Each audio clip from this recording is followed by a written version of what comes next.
All right, welcome. This is Orion Rising. I'm your host, Leonard O'Neill. Good morning, good afternoon, good evening, or good morrow, depending on where in the world you are tuning into the show.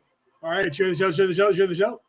It's Friday night, Law of One. Some of you, it's Saturday. I know those of you who are in Australia, that part of the world, it's Saturday morning already.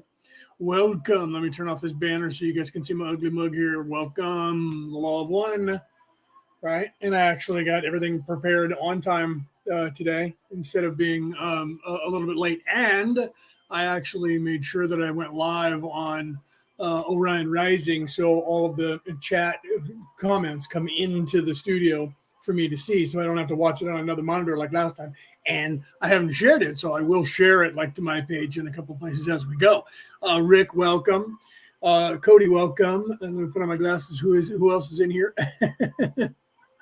And Jetta, is that how you say that? And Jetta, welcome. If you don't say anything in the chat, I don't know that you're here. So wherever you are in the world, if you say hello or give me a wave in the chat, I can see you here. Otherwise, I just see numbers. Okay. So we'll be doing a sound check in a minute, and we'll get into the Law of One. So we finished the session last time, and we're on the next session, which I believe is session 37. So we're into March, finally, March of 1981, which is crazy, right? I mean, they literally did 106 sessions, and it took them 3 years, and we're on session 37. Is that what I said? 37?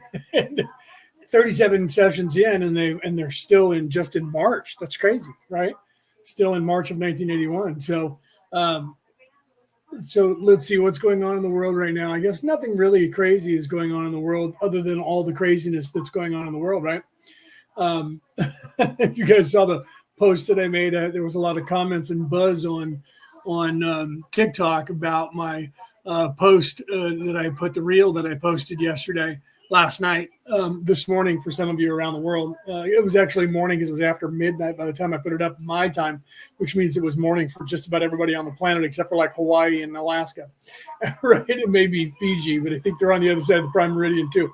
So anyways, so I posted it, and it was about I put, because everybody says separation of church and state.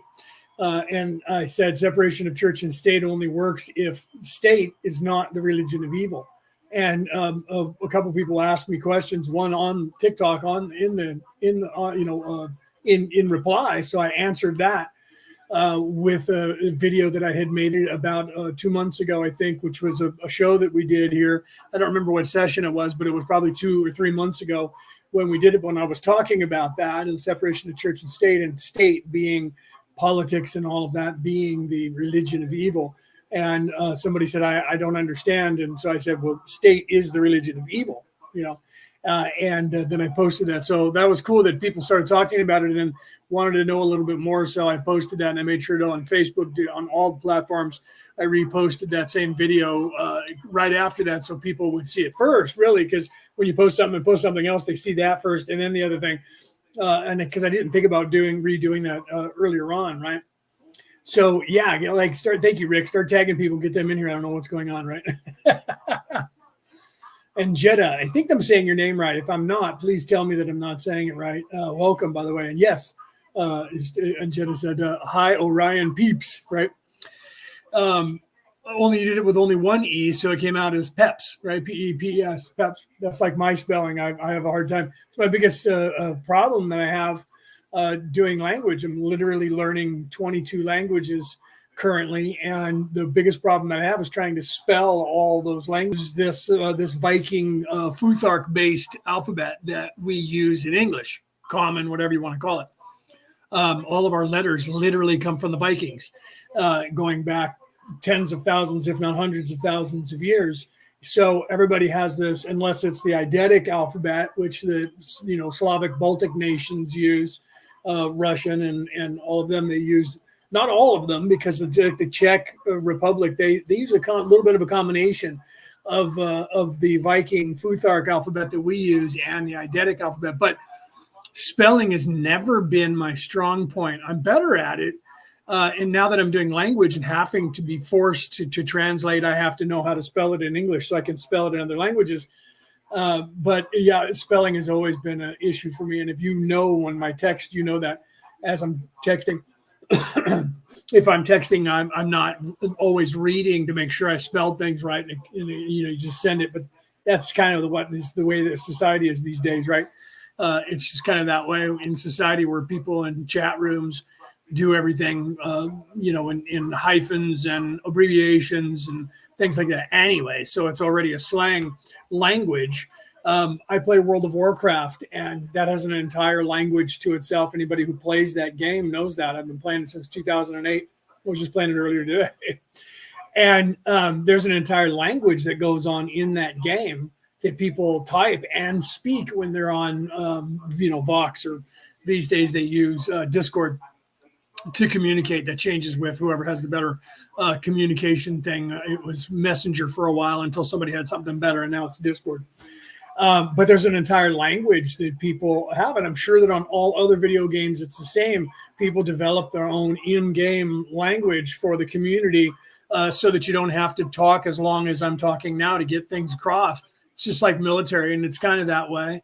If you're playing a game that is a role-playing, RPG as they call it, and role-playing game that you're doing any kind of combat, you can't spend all the time talking like I'm talking. So you have to use short, choppy sentences and codes for everything. That's why all military language is the same way, right? So anyway, so yeah, get everybody in here. We're at today. I know it's a full moon. Yesterday was a full moon. Thursday, my Thursday, which is for you guys over there in Australia. Part of it is, Saturday for you because you're 15 hours or 16, 17 hours ahead of us right now, whatever that is, because this place does that time change thing. So sometimes you're 15, sometimes you're 17, sometimes you're 18 hours ahead of me. I haven't figured that out yet. Drives people crazy. Okay, so like I said, share this out, and we're going to get into the law of one. So I'm going to do a sound check here and make sure you guys can hear it. I got it primed up and ready to go. And let me know if you can hear it okay, and whether or not I need to turn it up. I know I need to turn it up a little bit because I have the opening a video a little bit lower than I do raw, because that's a lot louder, right, than raw talking. So, all right, I'm going to go ahead and get it started here and do a sound check. So somebody please type in the chat whether you can hear it okay or not. March 12th, 1981. 37.0 Ra. I am Ra. I greet you in the love and in the light of the one infinite creator. I communicate now. 37.1 Questioner. Is RA familiar with? So hopefully you guys can hear that okay. Why did my thing just jump? That's weird that did that, right? Oh, thank you for that, Cody. I didn't say hi to you, did I, Cody? Welcome. Yeah, I think I did say hi. So thank you for that. Get more people looking at the, I don't know why this is doing what it's doing. For some reason, I moved the chat, and now, welcome, Penny. Now the chat doesn't move when somebody types. I'm not sure what's going on there. Maybe if I type it, it'll change it. We'll find out as we go here. Pardon me.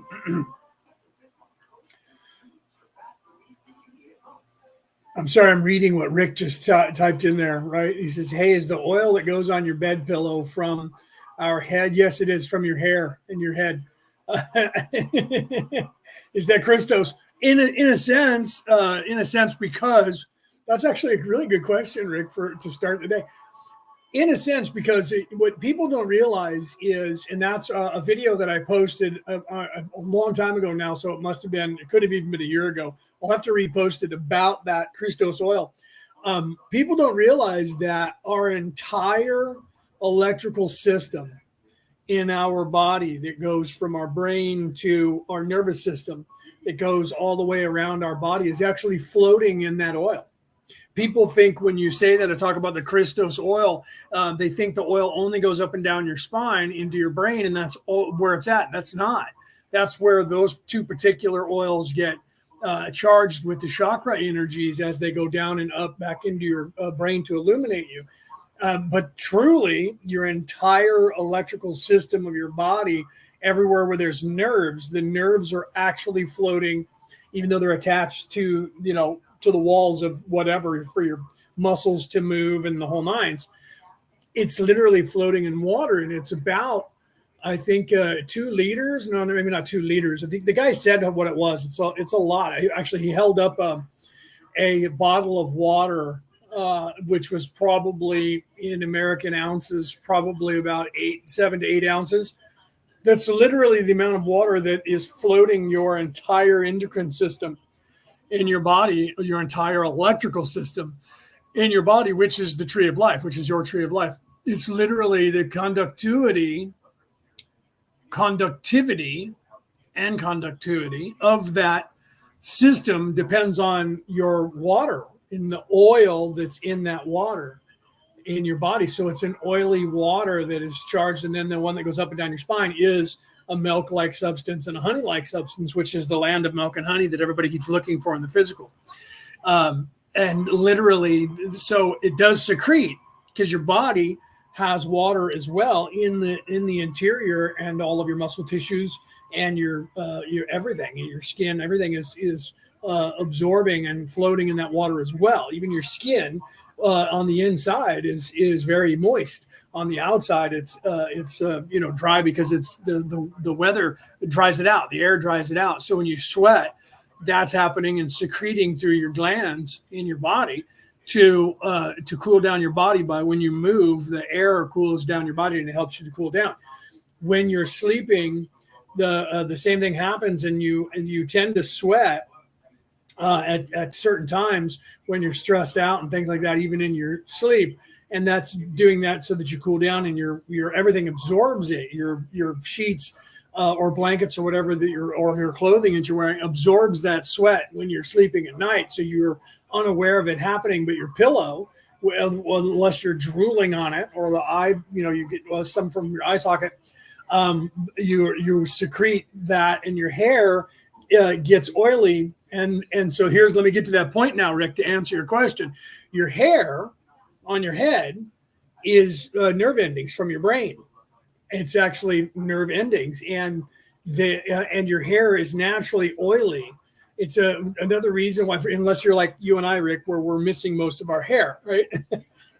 But we still have the glands there, and it doesn't mean that the nerves are dead. It just means that the follicles aren't working properly, so you don't have that hair growing out. I have a lot of testosterone. You probably do too. That's why you go bald. People that go bald, they're like, "Oh, it's hereditary." Well, yeah, it is. It means that you have a larger amount of testosterone in your body than most men, so you go bald from the testosterone. And I do shots of testosterone. I have to do one a night every 2 weeks. So that keeps me from, as soon as I started doing the shots and raised my testosterone level, I went bald. I mean, almost completely.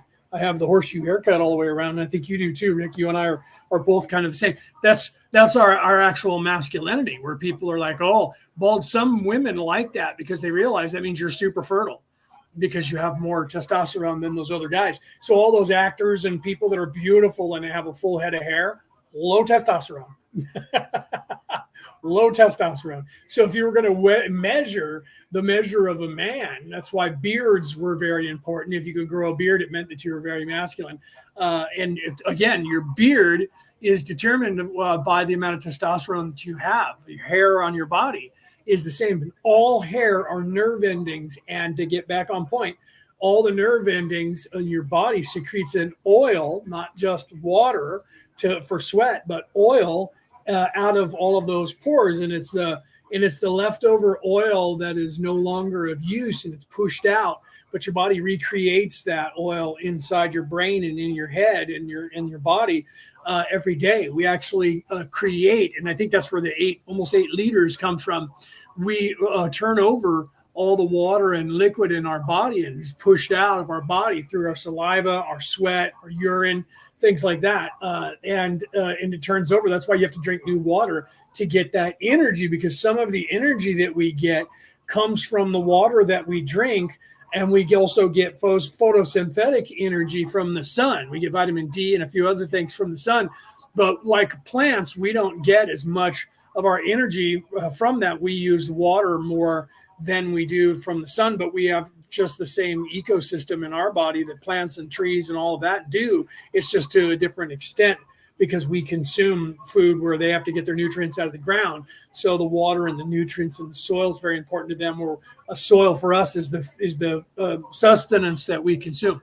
So to answer your question in a very long, drawn out method, yes, it is, because it's the leftover oil that comes from your hair, and your hair and your scalp secretes that oil, and that oil is left over from the oil that is used as the Christos oil. So I could have just said yes and not gave you that explanation, but I feel that it's necessary to explain that process in detail, not just go, yeah, you're right, Rick, and just leave it at that. You know what I mean? Because then I'm not doing my due diligence and explaining why and what and how that works so that people actually fully understand what's going on there. So yeah, that comes right out of your body and out of your head, man, right out of your brain. This is right off your brain. It goes right through the epidermis, and so that energy is attached from the brain to that area. That's why your organs have more hair around them than other places. And then some people would say, well, what about the heart? The heart's too internal, and the heart is everything, right? So that is the balance of your entire body. But like your groin area around your privates, you have a lot of nerve endings there. You get hairy. Women do too. Your armpits, that's coming out from the cavity that's in your body where your heart and lungs and organs are. And some of us are hairy people. I've seen you, Rick, without a shirt on because you filmed it a few times. It's hot down there right now. It's the middle of summer, and you had rain, and I saw you, and you're kind of hairy. You're hairy like I am. Although my hair is a lot lighter. So if you saw me, you would have to be in proximity to me, because on camera, if I show you, it doesn't look like I'm hairy because it's all blonde hair, right? I don't have dark hair. If I did, people would be like, my God, you're freaking hairy, because dark hair shows up more, in the visual cortex. Okay. So I'm going to go ahead and restart this and then go from here while I'm reading what you guys are talking about in the chat, right? Because you guys are already having conversations there. So I don't know where those other people are. Tag them and get them in here. Otherwise, it's their fault. They don't want to be here for whatever reason. They're off. I was watching Jeff Dunham. Jeff Dunham was live. He's doing a show in a little while, like an hour or two, somewhere on the East Coast. I don't know where he was, but he went live, and I got his feed live, and he was filming. He was backstage at this place that he's going to be on tonight, and it was this place that's been around for a very long time. I think he said, I don't know if it was 100 years, but it's very old. And all the rafters where they do all of the moving of the curtains and all of the raising and lowering of all the stage props, screens and backdrops and things like that. People have to be up in the rafters to control that. And there's one staircase that is a spiral staircase that's really old. It looks like it's made of metal, probably steel, but it's very old. It's like a brown rusty color, but it's not rusty. And he had to go up that spiral staircase, which he said was only a couple of feet wide. And he was in there filming it with his camera on his hand. And he had to go he must have been 60 feet above the floor by the time he got to the top. And it was just crazy. I was watching him for about, 20 minutes while he was doing that, laughing. And he was laughing, and he went up and signed his name. He found a marking pin up on the very top, and he went over and signed his name, and then signed a jalapeno on a stick, and Walter and Ahmed, and signed the different names. Then he drew a little picture of Ahmed's face and wrote, "I kill you." And then I typed, because he was about to walk off, and I typed "and the date," and he must have saw it, because right after it appeared, I know he was looking at his phone and he could see. I said "and the date." He went, "Oh, and the date." And I was like, either he saw what I typed, or he thought it just at the same moment. But I typed "and the date" because he wasn't going to put the date. He didn't do that. He was about to walk away, and I could tell. And I'm like, "and the date," and he was like, "Oh, and the date. I got to write the date." He didn't give any shout out to me, but I was the only person that said "and the date." No one else was saying that. And there was like 1,700 of us live. So the chat was moving, not real fast because not everybody was talking, but 4 or 5 or 6 of us were communicating in there. And I was like, "and the date." Anyway, that was funny. And then he had to climb all the way back down. So, whatever. Jeff Dunham is hilariously funny. I've been following him for a very long time, since he had just started, I think. At least, no, I can't say that, because he just started when he was like 10. But when he got popular and he was on TV. So anyways, that was fun. All right, so enough time me killing now to let other people get in here. Let's go ahead, and I'm going to restart this from the beginning here, because it was only 14 seconds when I did the sound check. So I'm going to restart it. So let's get into the Law of One with, I think it's session 37. And this is March 12th, 1981. All right, so let's start here. March 12th, 1981. 37.0 Ra. I am Ra. I greet you in the love and in the light of the one infinite creator. I communicate now. 37.1 Questioner. Is RA familiar with the results of our efforts today to publish the first book that we did? Ra. I am Ra. This is correct. 37.2 Questioner, I don't know if you can comment on the difficulty we will have in making the law of one available to those who would require it and want it. It is not something that is easy to disseminate to those who want it at this time. I am sure there are many, especially the wanderers, who want this information, but we will have to do something else in order to get it into their hands in the way of added material, I am afraid. Is it possible for you to comment on this? Ra, I am Ra. It is possible. 37.3 Questioner, will you comment on it? Ra, I am Ra. We shall. I love that. There's snarky raw again. Not here down here. We learn that when somebody asks that question, could you explain that? That means you answer with yes, and then you explain it. But raw is very linear in answering the question. So he says, "Can you explain that?" He says, "Yes." And then he's like, "Will you do that?" And he's like, "Yes." And then he starts. I love snarky raw. He's hilarious. They're hilarious, but they're just being specific and not assuming that. And plus, they're in a very different place than here, so they don't know the weird etiquettes. And that is determined by what country of origin that you're talking to somebody, as well as anything else. So here in America, if somebody says, "Could you explain that to me?" That's the question of, you answer yes, and if you answer yes, then you know that means do that. You don't have to wait for somebody unless you are not sure, and then you ask them, "Do you want me to do that now?" and that would make, but Raw doesn't do that, so it's funny. All right, I know that's just me being silly. I think it's funny, and some of you out there might be going, "Shut up and turn on Raw," but snarky Raw is hilarious. Here we go. Firstly, the choosing of this group to do some work to serve others was of an intensive nature. Each present sacrificed much for no tangible result. Each may search its heart for the type of sacrifice, knowing that the material sacrifices are the least, the intensive commitment to blending into an harmonious group at the apex of sacrifice. Under these conditions we found your vibration. We observed your vibration. It will not be seen often.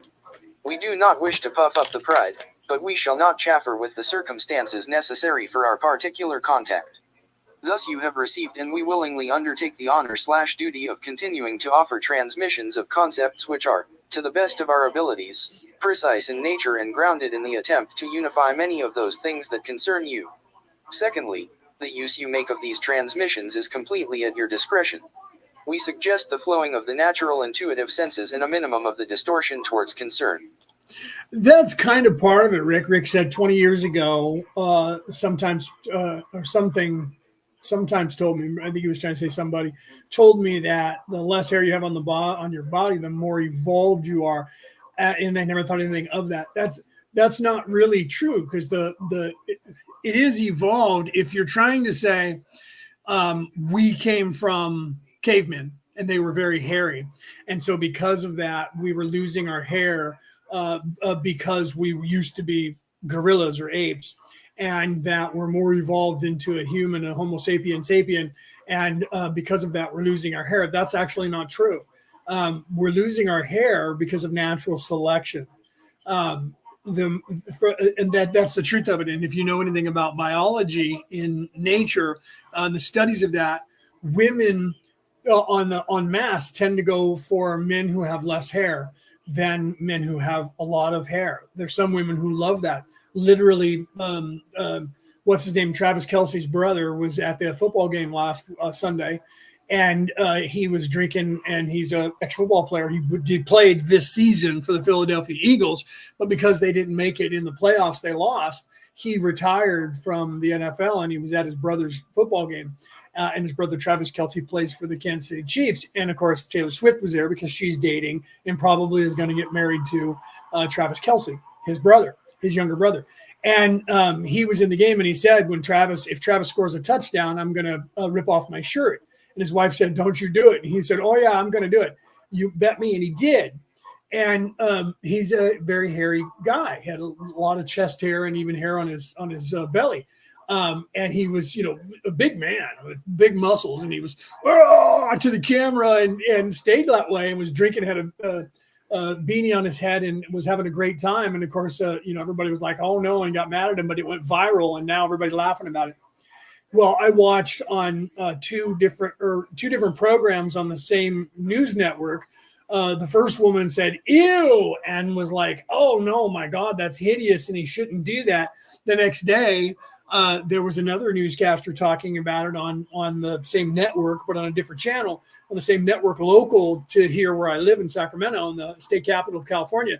And she was like, she was making the sound and was looking at him, and she was, obviously her man that she's married to probably resembles that, because she liked what he looked like and without a t-shirt and his hairiness. Some women like men with mustaches and beards, and other women don't like that. The same thing goes for the hair. We, as we started losing hair, we started putting on more clothing. The more clothing that you wear rubs the hair off of your body, which over time, your body starts producing less hair because you're wearing clothing to keep you warm, and the body doesn't need the hair. If we were to live in the environment and not wear a lot of clothing, our bodies would produce more hair to keep us warm. So as we moved from caves and started wearing more clothing, instead of going around with just either a loincloth or in the beginning, naked, we started wearing a loincloth. And then from there, we started putting on other ornaments and things that starts wearing the hair off of our body. And then women saw that because it was different than all the other men, and they started breeding with those people. So what happened is, over time, the amount of hair that we had for women as well and men was bred out. It doesn't mean that we're evolving in the proper way unless you don't like hair and you don't like hairy people, and you see that as if that's some hominid that is not the Homo sapien sapien. Oh, he's a caveman because he's got a lot of hair. That's the joke with the Geico commercial, and it's so easy a caveman can do it.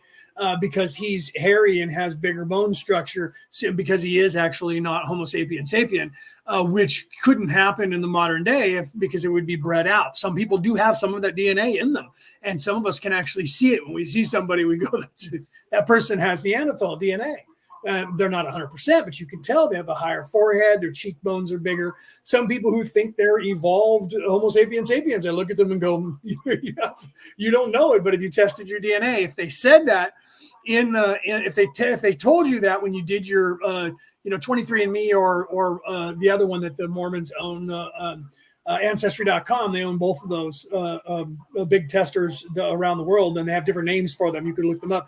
Most of the corporations around the world are owned by the Mormons because they keep track of DNA, bloodlines, and family names. They have forever. They are the biggest group of people that have the largest cache of the Earth's history when it comes to people and their DNA and their family lineage. I'm glad that they do it. I'm glad somebody's doing it. The Hebrews used to do it, but then they just started doing it for themselves, for the Jewish people, and they didn't do it for everybody else, right? Because they're the chosen race, so they're above everybody else, and they don't care about us barbarians.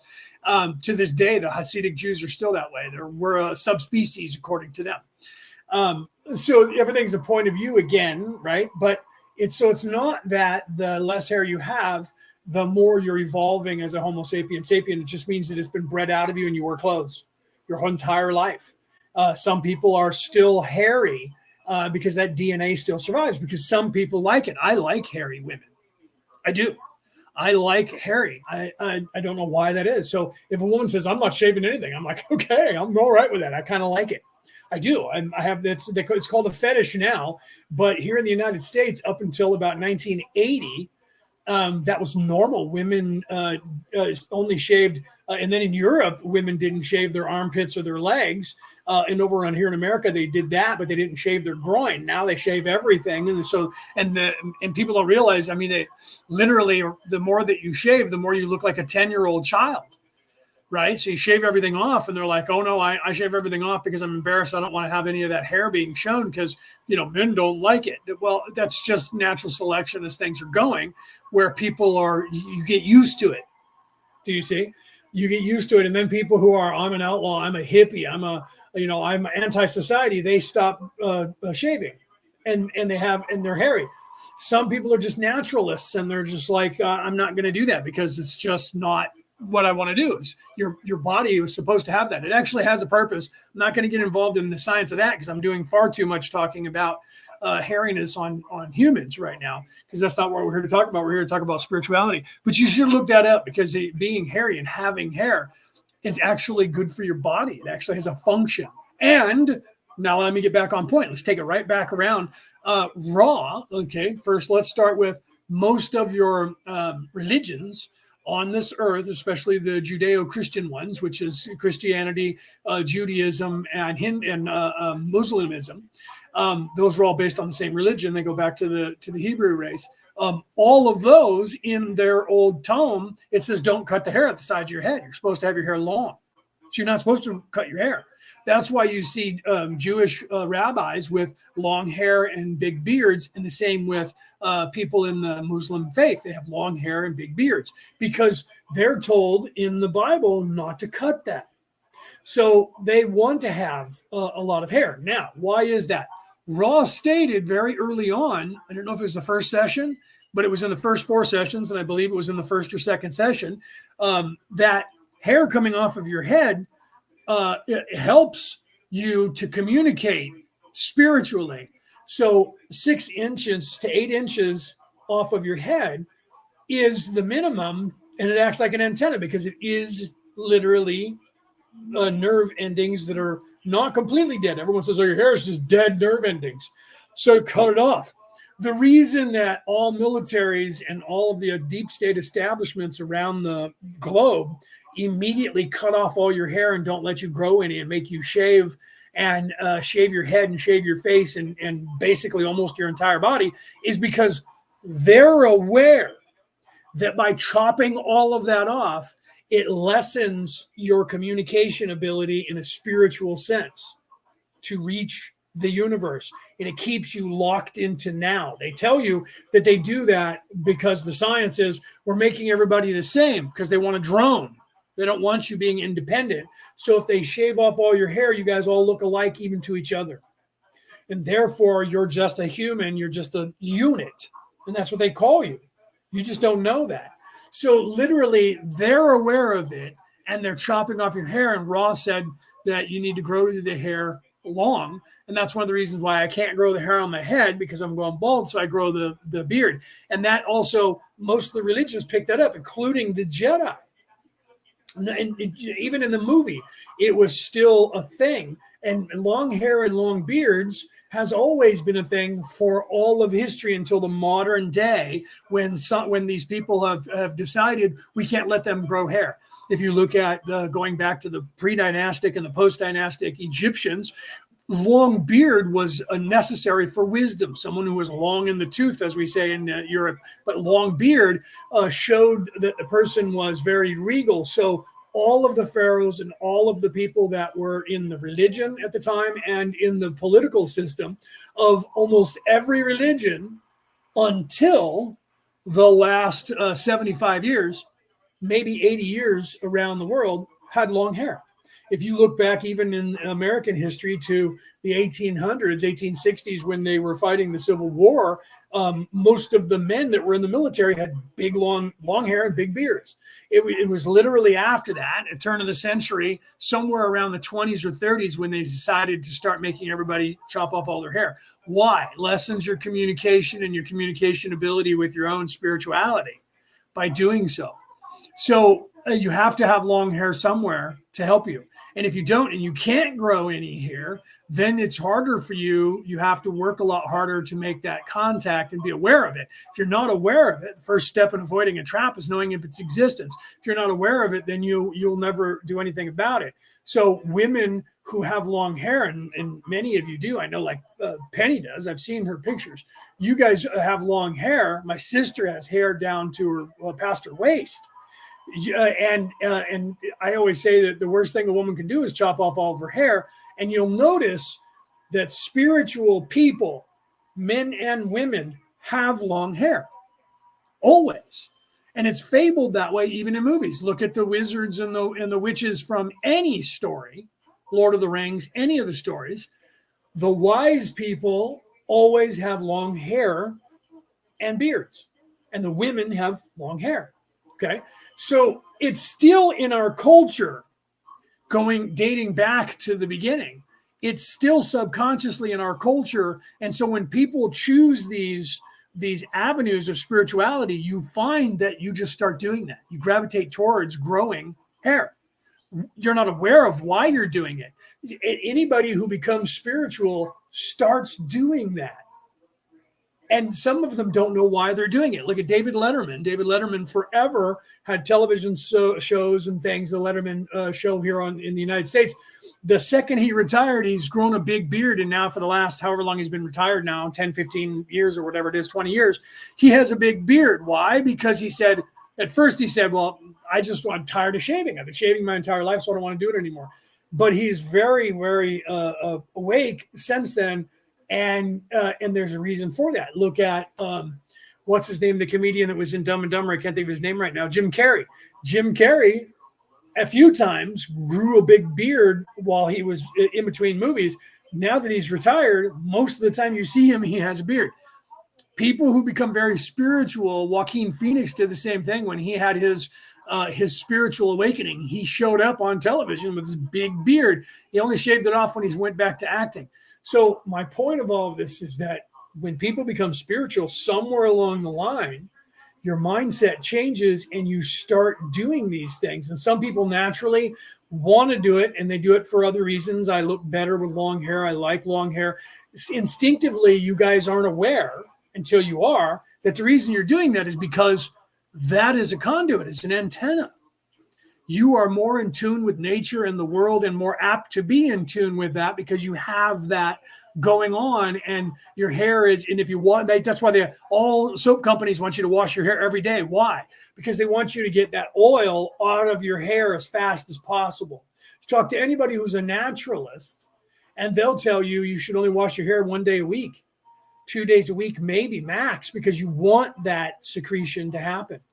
Okay, because that actually helps your scalp, helps your hair health, everything. So everything that society is telling you is opposite, and it's done on purpose, either to make money or to keep you stupid. And Ra's warning about that. All right, let's continue. Peter, welcome, brother. Welcome, my brother. I didn't see you there until just now. You popped in, and I see you in the audience. Okay. See, Cody says, I wash my hair every 10 days. And why is that? Because you're aware, I know this about you, Cody, you're aware that your hair is secreting that nice oil that keeps your hair healthy. And so you only wash it to get the bad oil and the dirt that's collected on the oil off.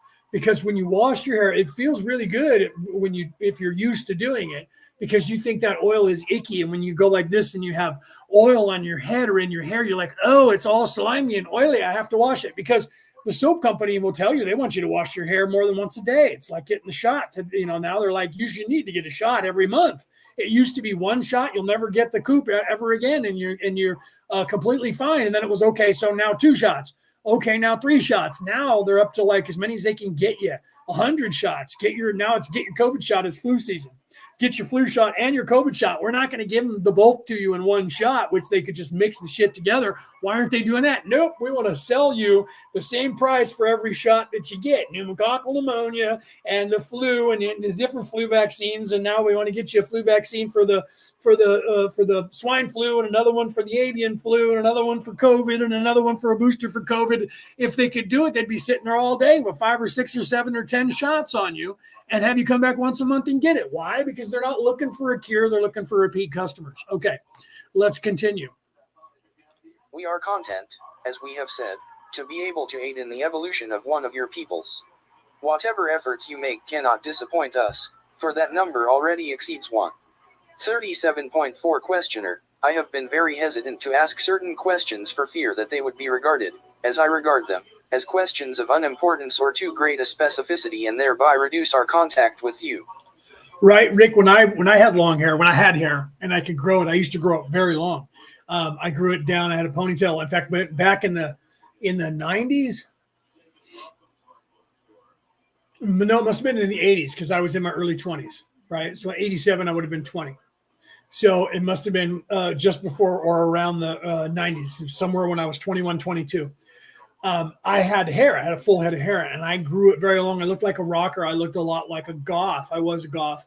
And I had 3 piercings on both sides of my ears and wore really long earrings hanging down with crosses on them and stuff like that, and sometimes battle axes. And I looked like that 80s rocker guy with the long hair. I grew my hair down to past my butt.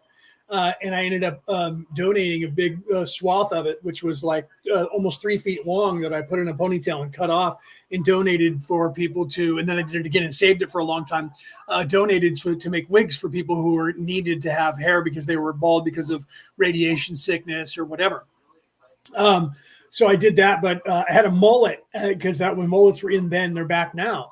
But mullets were in then, and that was not the first time the mullets, but that was when they got popular again. And now here we are. So in say 1990, and now here in 2023, 2024 now, mullets are in again, and people are growing the big long hair in the back and have it short on the front. I had it all long for a while and then cut the bangs because mullets were in and went with the mullet. But same thing, Rick. He said that women were jealous. I had women that were jealous. Same thing with my eyelashes. I have really long eyelashes. Men have more eyelash and longer eyelashes than women do, and women thicken theirs and paint them to if they have a lot, and if they don't have them, they put fake ones on, and because they literally are trying to emulate they hate it if us men especially the tranny men or the cross dressers, they don't usually, unless they're really going gaudy and big and looking like a cartoon character, which is a lot what they do now when they're drag queens. They look like cartoon characters, but some of them are really hot, don't get me wrong. I'm not going to say they're not, because they're sexy as hell. But they sometimes will put on to accentuate that even more. But men usually don't need it. All we have to do is put on some, whatever that's called, I don't know what that's called anymore, that you put on your eyelashes to make them thicker, to stand out. Mine are so long that when I wear my glasses like this, sometimes, like right now, my left eyelash, I can feel it every time I blink is touching the glass. That's how long mine are. You just can't see them because they're not really dark and really thick. But I have really long eyelashes, and it drives me crazy, and always has. When I was working construction, I would have to take off my sunglasses and clean them because I would be sweating, and my eyelashes, every time I blinked, would be wiping oil and sweat on the inside of my glasses. So after a while, I'd have to clean my glasses and put them back on. So I was cleaning them always to this day. And if I'm sitting like if I lay down, and I do this a lot at night, I'll lay down and I'll hold my phone above me. I'll be laying in my bed and I'll have my phone up like this, and my glasses, because of that, they slide it back as far as they can on your head from gravity, and my eyelashes touch it. Drives me crazy. Drives me nuts. That's how long my eyelashes are. They're really long. They're not really thick, but they're super long, and I got a lot of them. So that's funny, Rick. But so all the way around, I had women going, "My God, look at that hair!" And then my beard, I used to grow long, and I would put conditioner on it, like you're talking about. I know we're off topic here, but the truth is, I have been very spiritual my entire life, and every time, just like when I had my beard long, and just cut it off a month ago or so now, just before Christmas, so almost 2 months ago. I got up in the morning and was like, you know what? I need to cut this stuff off because I look too old and people are online. And I listened to my ego and chopped it off before I woke up fully, and I've regretted it. So I'm growing it back because the ego doesn't want you being spiritual. It needs you to stay focused in the now. So your ego is always going to say, I have to be clean shaven because that's what all the pretty boys look like. Because they also lie to you and say that if somebody has a beard and a mustache, no one trusts them because they think they're lying to you. And that's what they're teaching people. Why is all of this being done? It's being done to keep everyone away from hair, and to keep them being afraid of hair and want them to chop off all their hair. The first thing women do when they're having a crisis in the physical, I need a change. They go and they cut all their hair off. And that locks them into this place. And then they feel great about themselves because now they fit. They don't realize what's happening to them. And I always hated it when my wife would go to her hairdresser, because the hairdresser would be like, we need to cut off some of your hair. And she'd be like, just a trim. And she would take off like 8 inches. And I'm like, that's not a freaking trim. 8 inches is insane. So my second wife, she to this day is like, I cut my hair short. I hope you're okay with it. I'm like, we're not married anymore. You know how I feel about hair. You can do whatever you want. If you want to shave your head bald, go ahead. But I prefer hairy. I prefer a long hair on women. I think that's sexy. But it's also that you find that every woman who has, or any person, but let's just talk about women, but men and women, let's actually cover it, who have long hair, always are more spiritual than people who don't. Always. Even evil people who have long hair are spiritual on that side. It is only the people who do not have hair who you see are secularists. When they start growing hair, they are unaware of it, but I watch this even on television with the talk shows and the news channels. When the people start growing hair longer, I can hear it in the way things that they say, they start becoming a little bit more spiritual or a lot more spiritual. And then but they're not aware of it.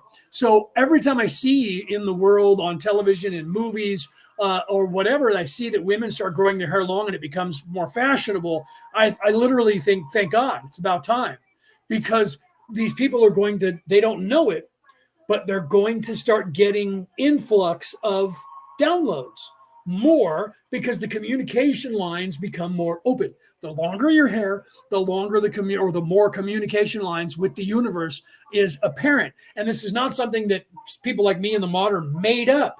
This is in all of your religions. If you look at them, all of them say, do not cut the hair on your head. But they don't tell you exactly why. Most of that's been taken out, but they left that in. Why? Don't cut your hair. But there's a reason for it. And I'm telling you what it is. And people who are spiritual know that. Look at Samson, right? Samson had long hair. He said it gave him strength, Samson and Delilah.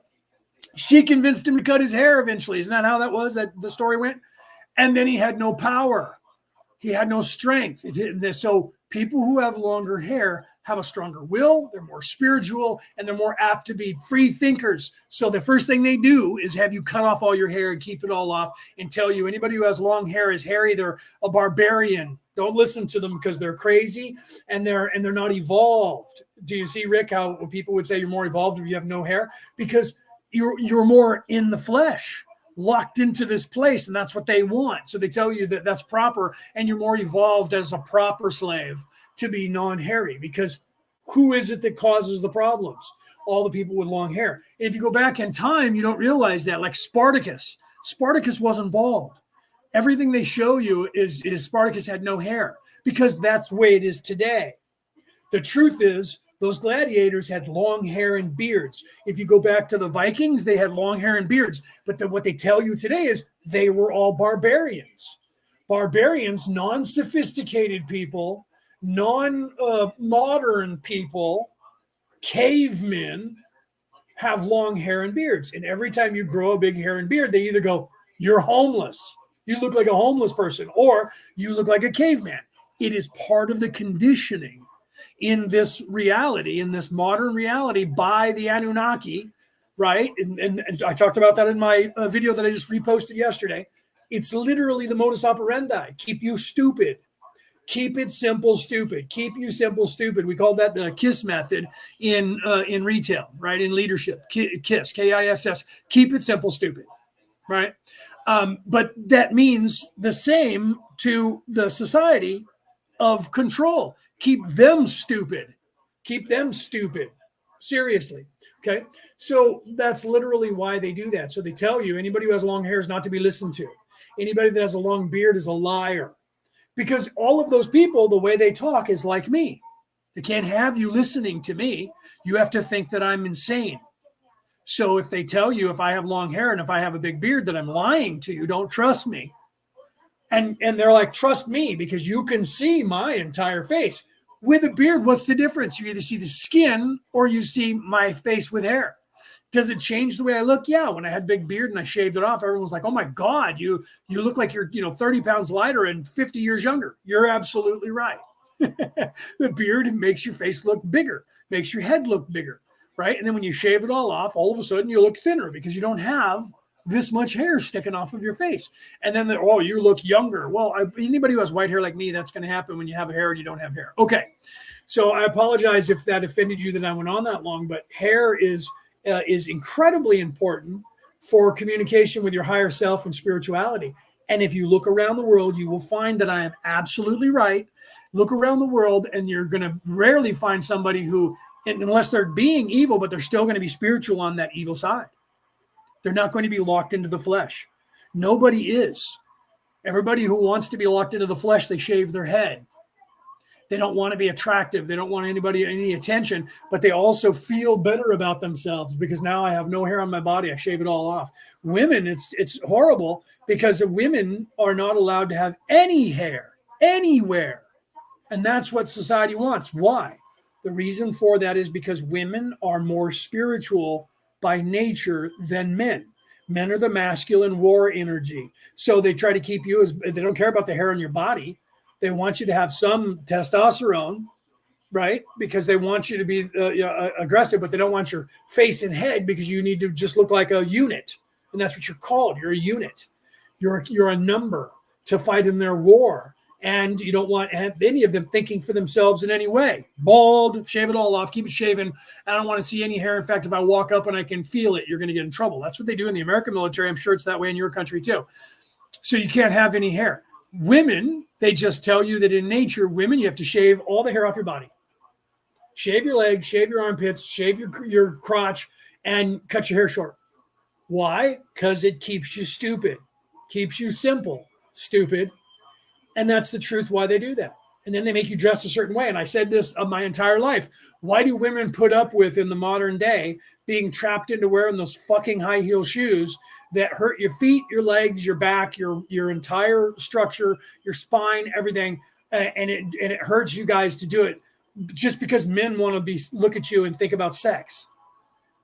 And they want you to look a certain way when you walk because it tightens up your legs and your butt and makes you walk a certain way that turns on men. It's the only reason they have you doing that. And then they're having you sold you on the idea of makeup. Makeup came from hookers. Whores were makeup. Until the women started saying we have to compete with these women because our men are going to these women because they're wearing that makeup. This goes back thousands of years. So women started putting on makeup so their man wouldn't go out and have sex with a woman who had all this paint on her face. And now women wear it as a mask. They put it on like it's armor. And they feel better about themselves because now they're not themselves. They're someone else with armor on. Men put on the same armor. We just don't put on makeup. Some do on television and things like that. Acting, they have to wear makeup. They don't have to, but they want everybody to because they want you to look a certain way on camera with the lighting. And then, of course, you have to be perfect. So you have to sit in the makeup. And I have not sat long enough to figure out why it takes 6 to 8 hours to get makeup on these people for them to walk out to. I'm like, people are charging a lot of money and they're justifying their job by saying, we're going to put on 47 layers and I have to paint everything perfectly and do all of this shadow work. And so basically what they're saying is, you're an ugly bitch. But me, the makeup artist, I can turn you into a movie star, and they get a big head that way. And they literally get everybody to buy into it. And then the problem is the makeup itself damages your skin and your pores, and you age. So now you're addicted to it. And you have to have it to look pretty because it's making you uglier. And every time you take it off, you realize that your face are getting deeper and deeper lines, and you're looking older and older and older and uglier and uglier and uglier. If you would have left that makeup off your entire life, you would have found that doesn't do that. And people who wear less makeup stay younger looking longer. So you women who do that and say, I don't really need a lot of makeup and I only put on a little bit, you look younger longer than those other women do. It's because of the makeup. Again, it's designed to lower your self-esteem, get you addicted to that.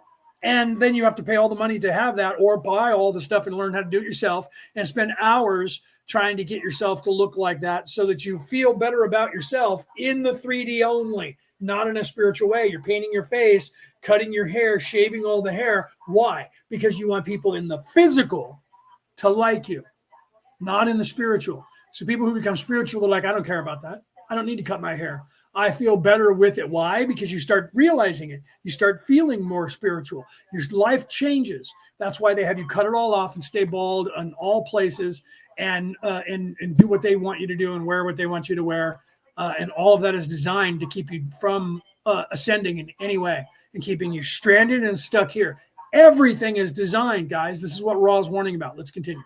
In order to disseminate some of the information that I consider to be of extreme importance, that is, the non-transient type of information, Information having to do with the evolution of the mind, the body, and the spirit. It seems almost necessary in our society to include information that is of little value simply because that's how our society works and how the system of distribution appraises that which is offered for distribution.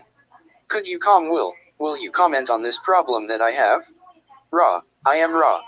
We comment as follows. It is quite precisely correct that the level and purity of this contact is dependent upon the level and purity of information sought. Thusly, the continued requests for specific information from this particular source is deleterious to the substance of your purpose. Right. I'll continue here in a second, but I just wanted to comment. Rick was right. Then, after all that, you got to spend money to clear your pores because of all the makeup gets in your pores, clogs your pores, and your body's not secreting the oil properly to help your hydrate your skin. Then you got to pay for hydrators, right, Rick? Oh my God, it's true. It is true. It's a complete downward spiral to keep you in the lizard brain locked into this place all the way around the board. The best thing that we humans could do for ourselves is stop wearing makeup and stop cutting your hair everywhere and let it grow and learn to preen yourself so that you don't worry about it, or do like a lot of people are doing, which kind of bugs me a little bit, but maybe it's because I'm jealous where they, grow dreadlocks now and everyone's doing it around the world. I look at that and I'm like, I don't know if I could do that. So that kind of bothers me. I don't know if I could do that. And then I'm like, well, I can't now. I mean, I could, but it would just be this horseshoe because I only have a little bit of hair up here and a little hair horn that I could grow here like a unicorn and pull it out. But I never, because just that mattedness when I had my long hair, even, 4 years ago, I used to have long hair, ponytail down in the middle of my back.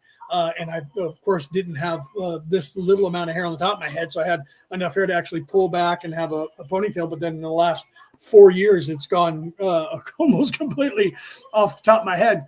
But I had a head of hair. I remember when I was working still. So when I was like 45, this guy who lived there, he and I were friends where I worked. And he and I were friends, and he was him and another cop buddy of his. They were always going hunting, and I always got a lot of free duck and a lot of free pheasant and all kinds of stuff that they hunted and got, which was really cool. My boss, I'd get a couple of duck and I'd go and put them in the refrigerator, and they would either be plucked or wouldn't be. Sometimes they were just a dead duck, and I'd put it in the refrigerator, and my boss was like, she'd go, "Oh my God, Leo, what are you doing? There are 2 freaking dead ducks in the refrigerator." I'm like, "Yeah, I'm going to take them home and cook them for dinner." One day I had 4 in there, and they were already plucked, but they had the head still on and everything. And she goes, "What the hell are you doing?" I said, "I'm going with my wife over to her parents, and we're going to have a duck feast." And the guys just got the duck that day, and they gave me 4 of them.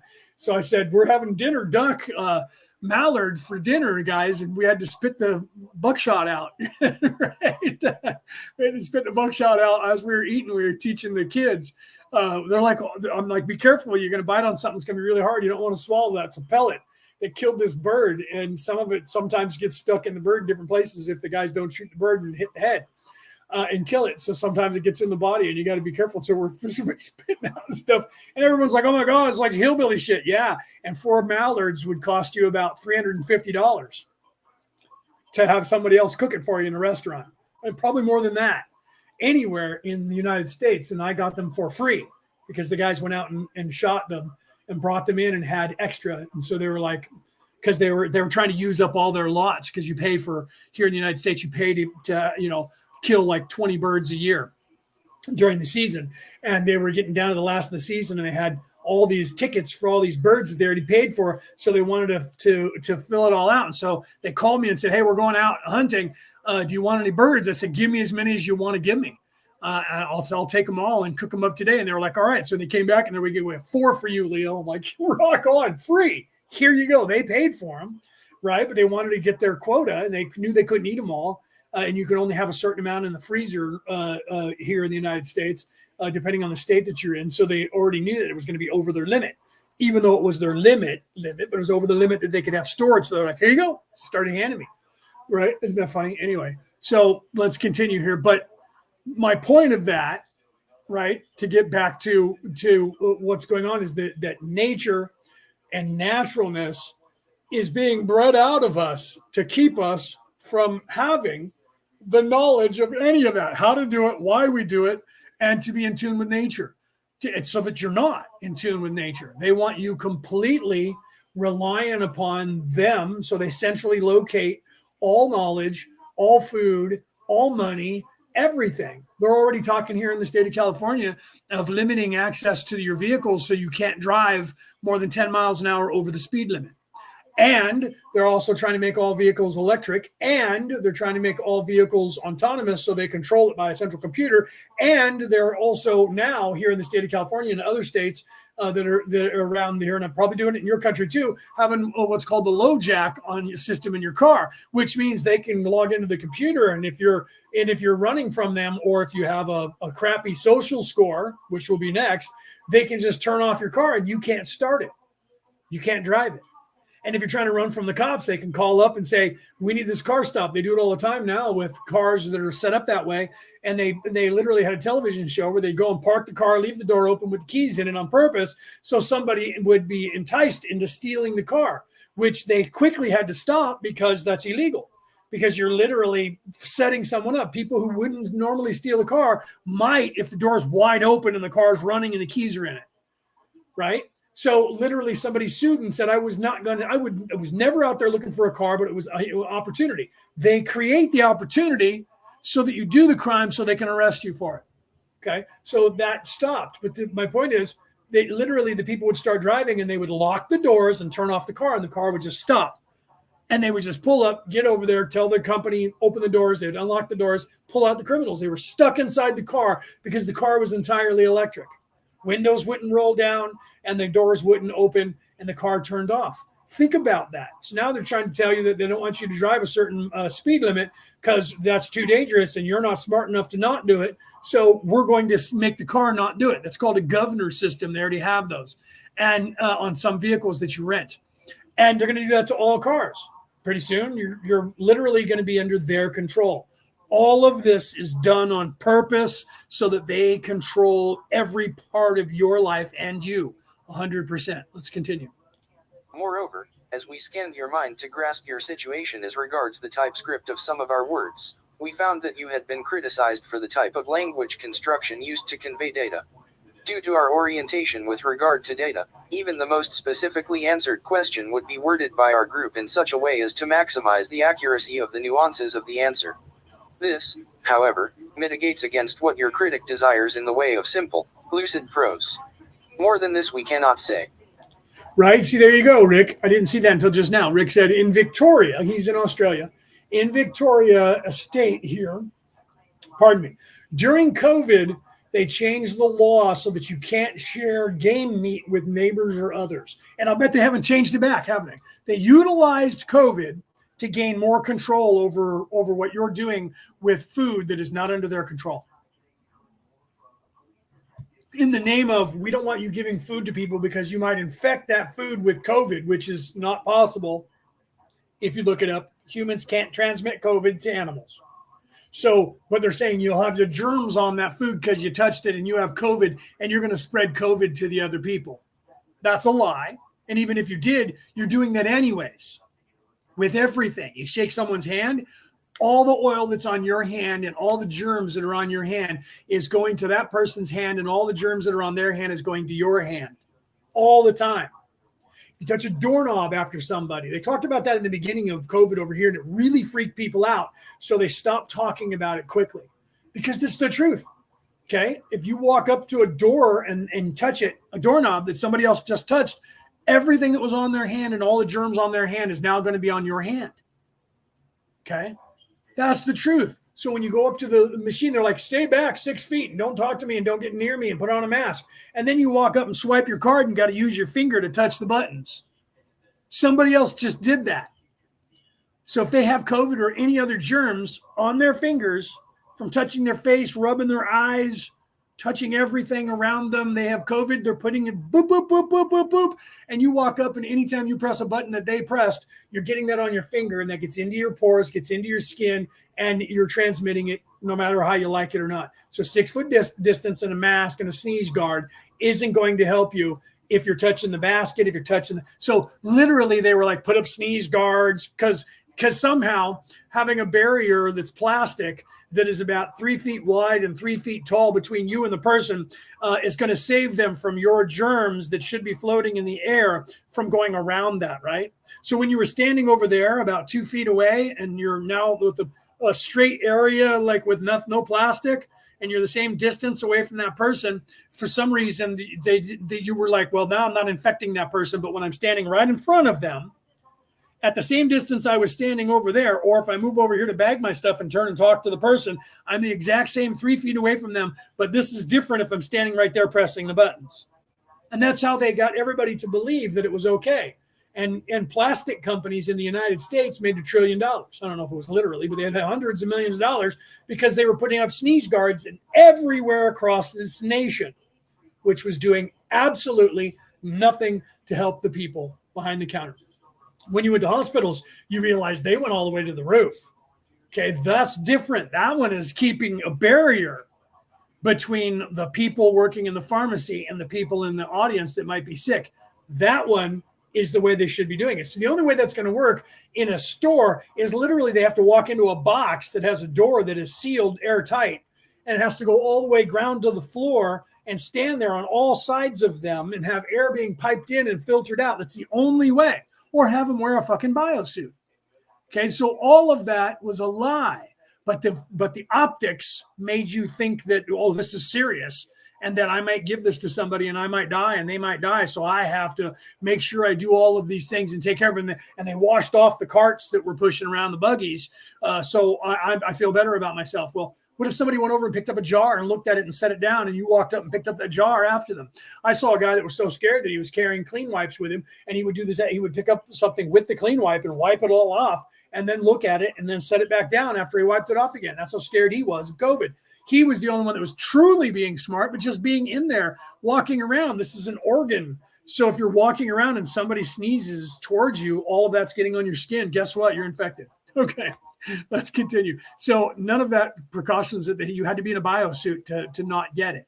But they tried to make you, that was the fear was what they were selling you. Again, to keep you stupid. These are our observations of your situation. What you wish to do is completely your decision, and we remain at your service in whatever way we may be without breaking the way of confusion. 37.5 Questioner. We will attempt to work around these problems in dissemination of the law of one. It will take some careful work to do this, but we will. I personally will not cease while still incarnate to attempt to disseminate this. I believe it will be necessary to write a book, most probably about UFOs, since the law of one is connected with the phenomenon. It's connected with all phenomena. Right. I'm sorry to keep going back to this, but you guys are making comments, right? I guess it's Jeanette and Jetta, I think is how you say it. I'm sorry if I'm saying that wrong. This literally says they killed ferrets in farms in Denmark during COVID because they said that they had COVID, and that they would kill wild hogs, and they killed wild hogs here in Sweden because the African swine infection, it never ends. Yeah, they're just making up another reason to stop people from farming and having animals for food. They're trying to scare everyone. Over here, they did the same thing with chickens.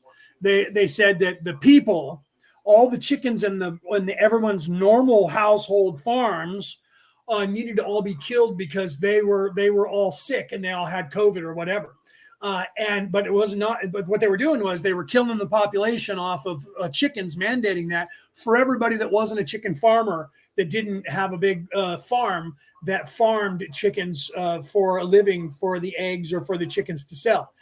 But all regular people, they were all sick, and they all were. And how is it that if I have chickens at my house and there's a guy across town 50 miles, 5 miles, 3 miles, a mile away who has chickens, how is it that his chickens are infecting my chickens again? Because they're my chickens and his chickens, even if they're free range, they're not flying and meeting each other somewhere in the middle and having sex. But according to them, somehow that was spreading. Was that because what? I got the disease and I went over and shook his hand and he took it back and got the disease, and it's all communicable, but it only kills the chickens and infects them. So when you think about this stuff rationally, it doesn't work what they tell you. Okay. They said the same thing. They tried to say the same thing here in America about animals having COVID. And people here in America went, are you fucking kidding me? Absolutely. You're insane. And so they dropped that one after about a month of trying to push it. Okay. Honestly. So it depends on your population and what you'll take. If you'll take it, they'll tell you all your animals have COVID and they all have to be slaughtered. But you'll notice that that's only on the things they're trying to get rid of to centralize your food. And most of that comes from people like Bill Gates, who are trying to get you to eat bugs and turn that bug, literally mash up cockroaches and other bugs and turn it into meat for you to eat because they want to control it. You ever see you should watch the movie Soylent Green. Okay. That was a movie that came out in the 60s that I tell everybody, watch that movie because that's what they were doing there. And they got everybody eating this food called Soylent Green, and so you wouldn't eat all the other food, and you wouldn't manufacture your own food and grow your own food, and you ate Soylent Green. You should watch that movie with Charlton Heston. And I'm not going to reveal what that movie was about, other than that, but it happens in the future. And society is trying to regrow itself because there was a Holocaust. I believe that's what was going on there. It's been a while since I saw it. The movie came out like the 1960s, or maybe before that. But it was a great movie, and it was very well written, and written by somebody who was trying to tell you to be more awake. And you should watch that movie if you have time. It was very well done. Charlton Heston's one of the greatest actors that have ever been on the silver screen, and he's long since dead now for 20 or 30 years now. But a great actor, and you should watch that movie. My God, you should watch that movie because they're literally what they were telling you in that story is what they're trying to do today. And that's what's scary about some of these movies that came out. When you look backwards and you watch them and you go, wow, these guys knew about this. They were awake 40, 50, 60 years ago. They were awake and they were making movies telling us, look at THX 1138. You should watch that movie too. 1938, Orson Welles' movies, a few of those. A lot of these movies, Fahrenheit 451, a lot of these writers from the 40s who wrote books that became movies in the 40s, 50s, and 60s, and they were telling the future of, you better be careful because this is what it's going to happen. And now when you look back at them, it doesn't seem as crazy as it did 60 and 70 years ago. It was absolutely insane and was sci-fi. Now it's reality. It's actually some of the stuff that they're saying, most of it is either happening currently, or you can see the progression of they're trying to make it be like that. THX 1138 is literally, you should watch that, because if you watch that and realize that book came out in the 40s, you're going to go, wow, okay, so The Matrix and all these other movies were kind of based on that. 1983, I think, is the other one. You guys should watch these movies. They're very, I don't know if it was called that, but like Space 1999, a series that was on television here in the United States. It was about, a moon base, right? It's crazy in the 60s and 70s. And they believed that in 1999, that's how it was 30 years in the future, we would have moon bases and we'd have stuff going on there and the politics and all the stuff. You should watch that too. It's campy a little bit, but these guys were very forward thinking and had an idea of what this progressive attitude in the world was up to for a very long time. And they're trying to warn the people in movies and books. And that's what people are still doing today. Now, overtly, people like me are just coming out and talking about it. All right, let's continue. But this seems to be the easiest entry into dissemination. My first plan is to, using the UFO in the advertising sense that it was meant by... Right, 1984, Cody, you're absolutely right. I said 1983, but that was a comedy. 1984 was the sci-fi one that I thank you for that. Because 1983 is a comedy with John Belushi, right? Which is funny, right? So, and that was a parody on 1984. So yes, 1984, you guys should watch that, right? Yeah, 83 was the year which the 83 was the year all the shit came out, right? I mean, the truth is that was when a lot of that stuff became a little bit more apparent. And that's why this was coming out between 81 and 84. There was a very big vector is what I'm getting. They won't let me say any other word. Vector upward of the human genome spiritually in this world globally in the early 80s, from 1980 to about 1986. And then the next really big one was in 2000, 1999, 2000. And then, of course, 2012. And now 2023, 2024 is going to go down in history as that, as well as we go into. And then 2032 in 2033, that time period. These are going to be these, we know this, the progression of this, and they're trying to stop that from happening by creating fear in those timelines to get people to stay away from the spirituality. They created the millennium bug and the world's going to come to an end in 2012. These were all designed to be times that we're going to illuminate the mass population of the planet, and they're aware of it, so they create fear around that time period to try and lower everybody's vibration and keep them from doing that. And that's why right now in 2024 they're doing the same thing. You'll see that in 27, you'll see that definitely in 32 if you're still around. 32, 33 going into 34 is going to be a very scary time as well, because they're trying to keep what's happening from happening. The Confederation use this as an entry into an explanation of the process of evolution that has gone on this planet, and how the rest of the Confederation has been involved in a more understandable way, shall I say, for the population who will read it, using the RA material and in these tort form just as it has been recorded here in various places through the book to amplify and clarify what we are saying in the book. This is the only way that I can see right now to create enough dissemination for the people who would like to have the law of one for them to be able to get it. I could just go ahead and print up the material we have off the tape recorder and publish it, but we would be unable to disseminate it very well because of distribution problems. Will you comment on my second idea of doing a general book on UFOs including the material from the Law of One? Ra, I am Ra. We shall comment. We hope that your RA plans materialize. This is a cosmic joke. You were asking for such an example of humor, and we feel this is a rather appropriate nexus in which one may be inserted. Continue with your intentions to the best of your natures and abilities. Even trying to do a joke, Raw, they're a little snarky. That's funny. Dry sense of humor. They're trying to understand or understand humor down here from their standpoint. That's hilarious right there.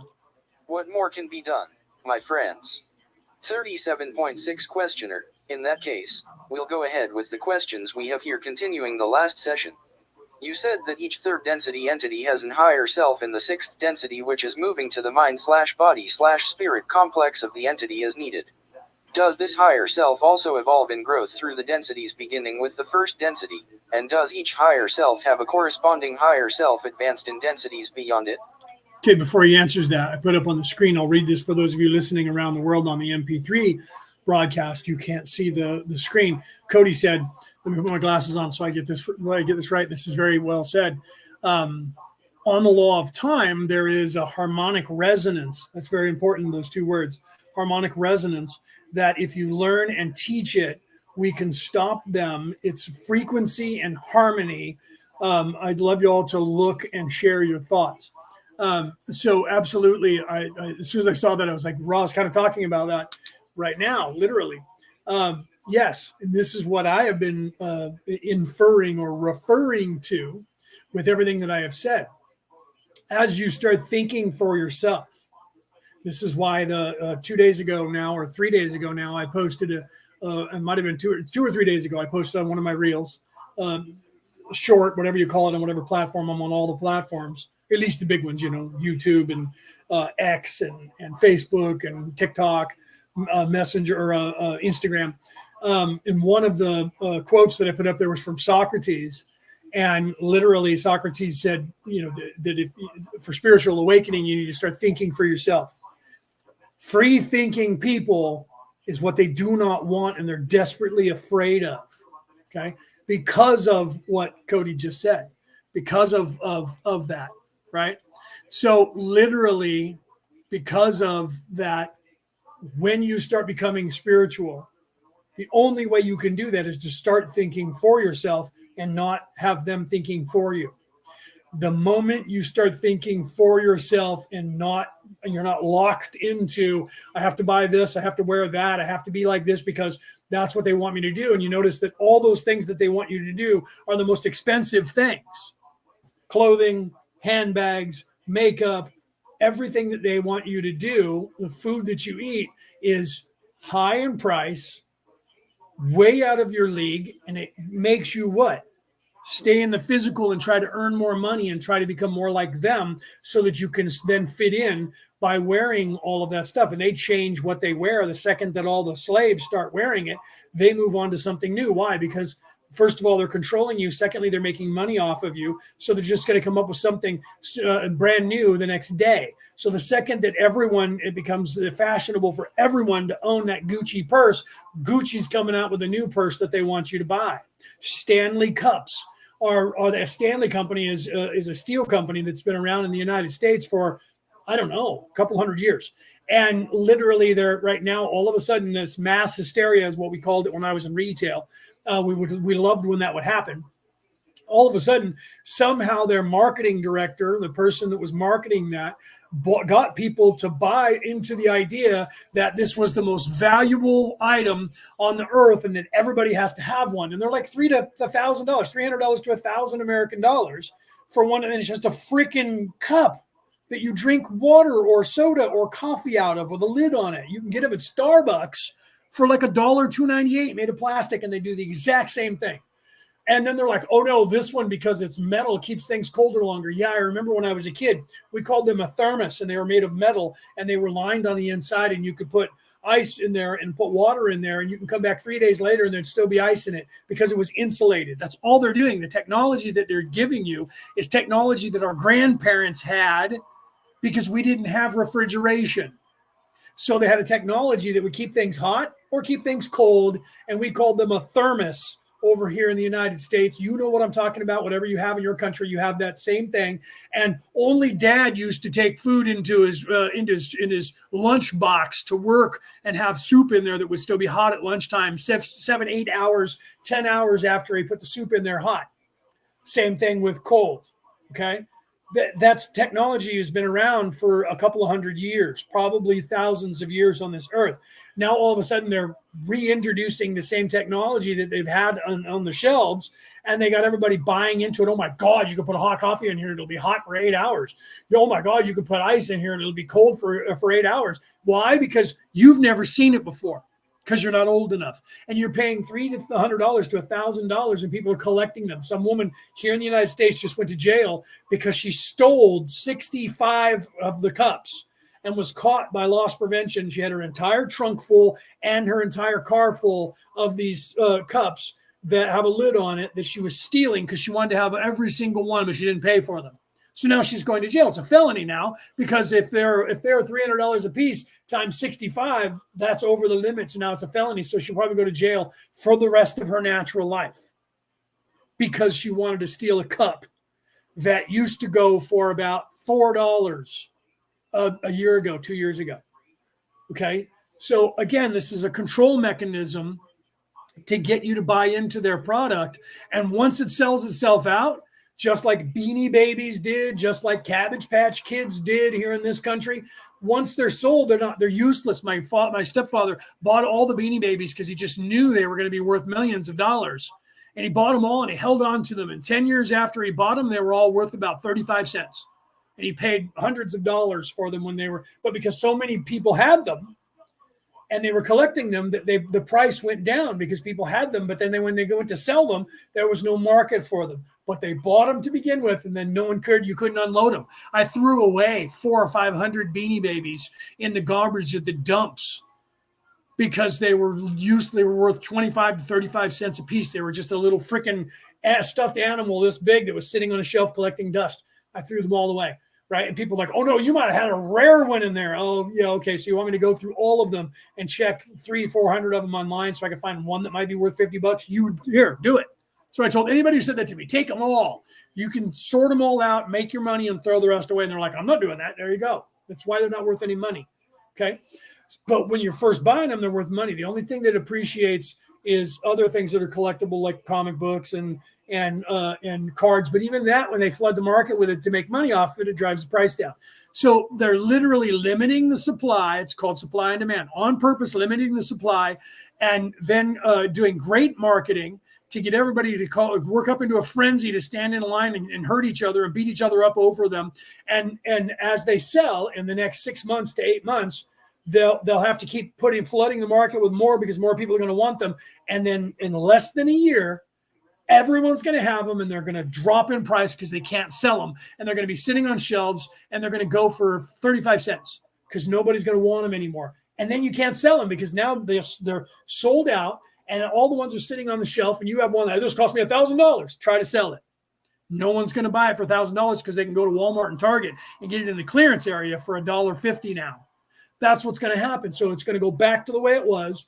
But in the meantime, everybody's spending all this money, and Stanley Corporation, it's rightfully, because of their great advertising, is going to make $100 million, $200 million off of this cup, all these different styles of this cup.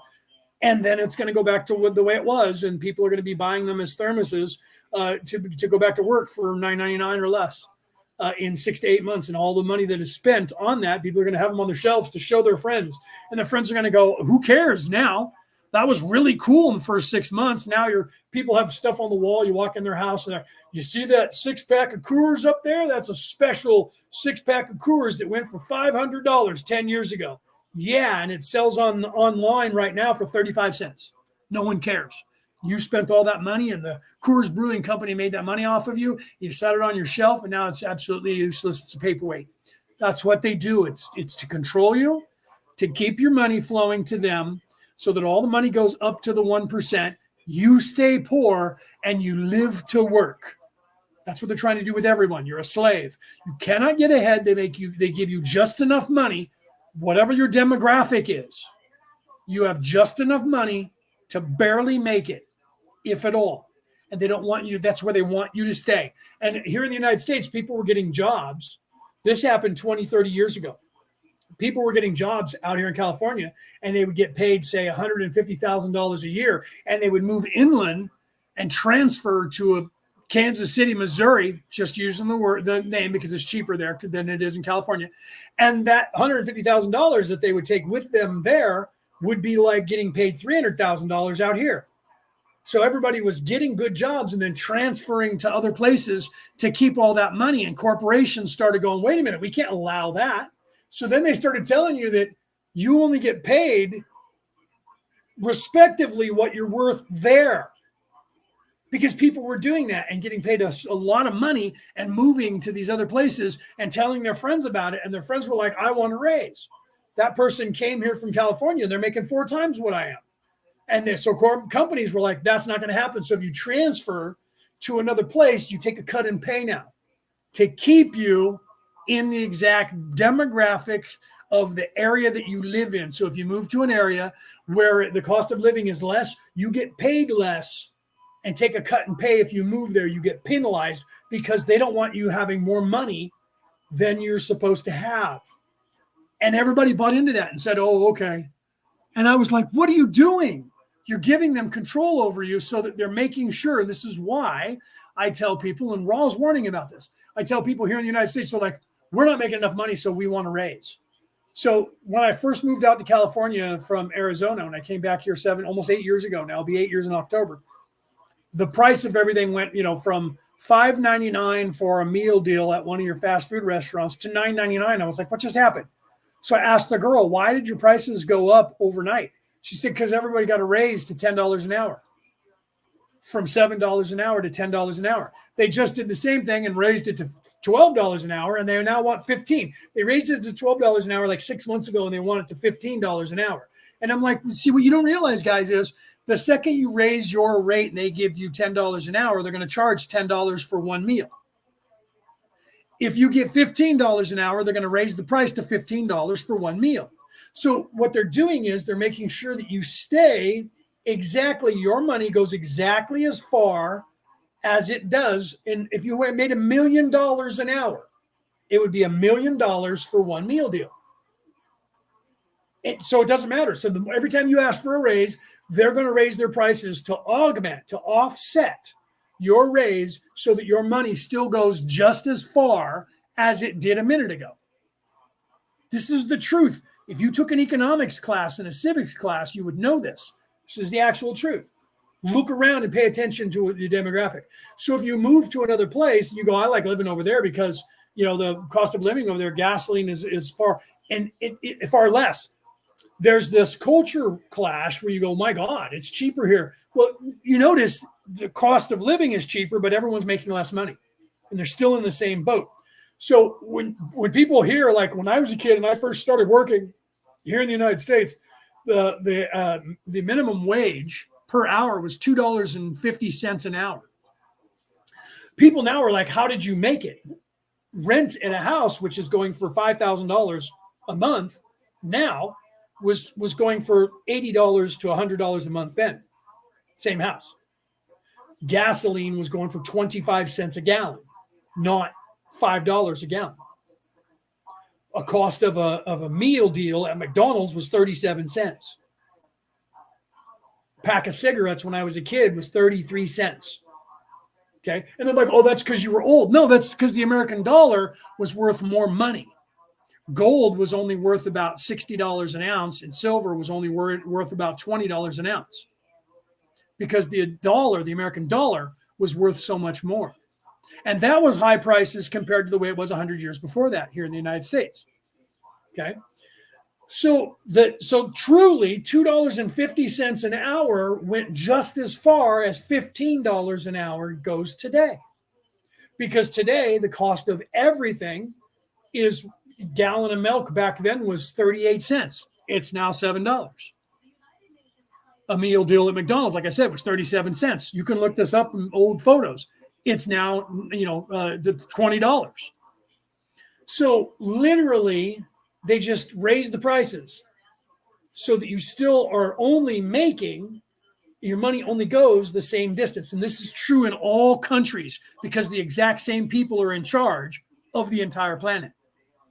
So they're keeping you on purpose. And if you think I'm lying, look it up. If you think I'm lying, take an economics class and a world economics class, take a civics class, go online, learn this, go to a library, find the books, read them. You will find that what I'm telling you is not a conspiracy theory. It's fact. It's what they're doing. Some of us are aware of that. Why? Because we've become aware of that because we started thinking for ourselves and asking questions that they didn't have answers to and don't want to answer. And then we started looking for answers in other places than the places they were telling us to look because they weren't giving us any answers. Once you start thinking for yourself, that is the beginning of the end for their control over you. And that is why they can't have you do it. This is what Ra is talking about. Let's continue. Ra, I am Ra. To simplify this concept is our intent. The higher self is a manifestation given to the late sixth density mind/body/spirit complex as a gift from its future selfness. The mid-seventh density's last action before turning towards the allness of the creator and gaining spiritual mass is to give this resource to the sixth density self, moving as you measure time in the stream of time. This self, the mind/body/spirit complex of late sixth density, has then the honor/duty of using both the experiences of its total living bank or memory of experienced thoughts and actions, and using the resource of the mind/body/spirit complex totality left behind as a type of infinitely complex thought form. In this way you may see yourself, your higher self or oversoul, and your mind/body/spirit complex totality as 3 points in a circle. The only distinction is that of your time/space continuum. All are the same being. Right. And this is where 3 points in a circle, meaning the lower three chakras, the heart chakra, and the upper three chakras. And that is for the physical body in this plane, right? The spirit, mind, body, complex totality in this plane. And then when you move it to the spiritual, the same thing occurs. The lower first three planes of existence, 1 through 3, 4 through 4 to 8, and then 8 through 12 are the next 3, and that are the exact same representation of the physical plane down here in your body, of the lower, the upper. So that's what it's called, the triple toroidal field that encompasses the one toroidal field that encompasses your body. So on your physical, you have that triple lower 3, middle, upper 3 of the 7. The same thing happens in the spiritual when you go from the first, second, and third dimension, 4th, 5th, 6th, 7th dimension, 8th, 9th, 10th, 11th, and 12th, or 8th, and then 9, 10, 11, and 12, those 3. And so it's the physical plane, then the spiritual in the 8th dimension. So you go first octave is 1 through 7, and Ross talks about that. And then from 8 up, they don't talk to us down here anymore, because that is moving from the physical plane into the spiritual plane, even in the spiritual. Because by that time, you're halfway through the 6th, you're mostly energy. So by the time you reach the 7th, you're transitioning to no physical body, and you now have you're just energy. And then you move up above that, and you're completely outside of this place. It's the same exact grouping. 1 through 12 is the same as 1 through 7 down here. Do you see?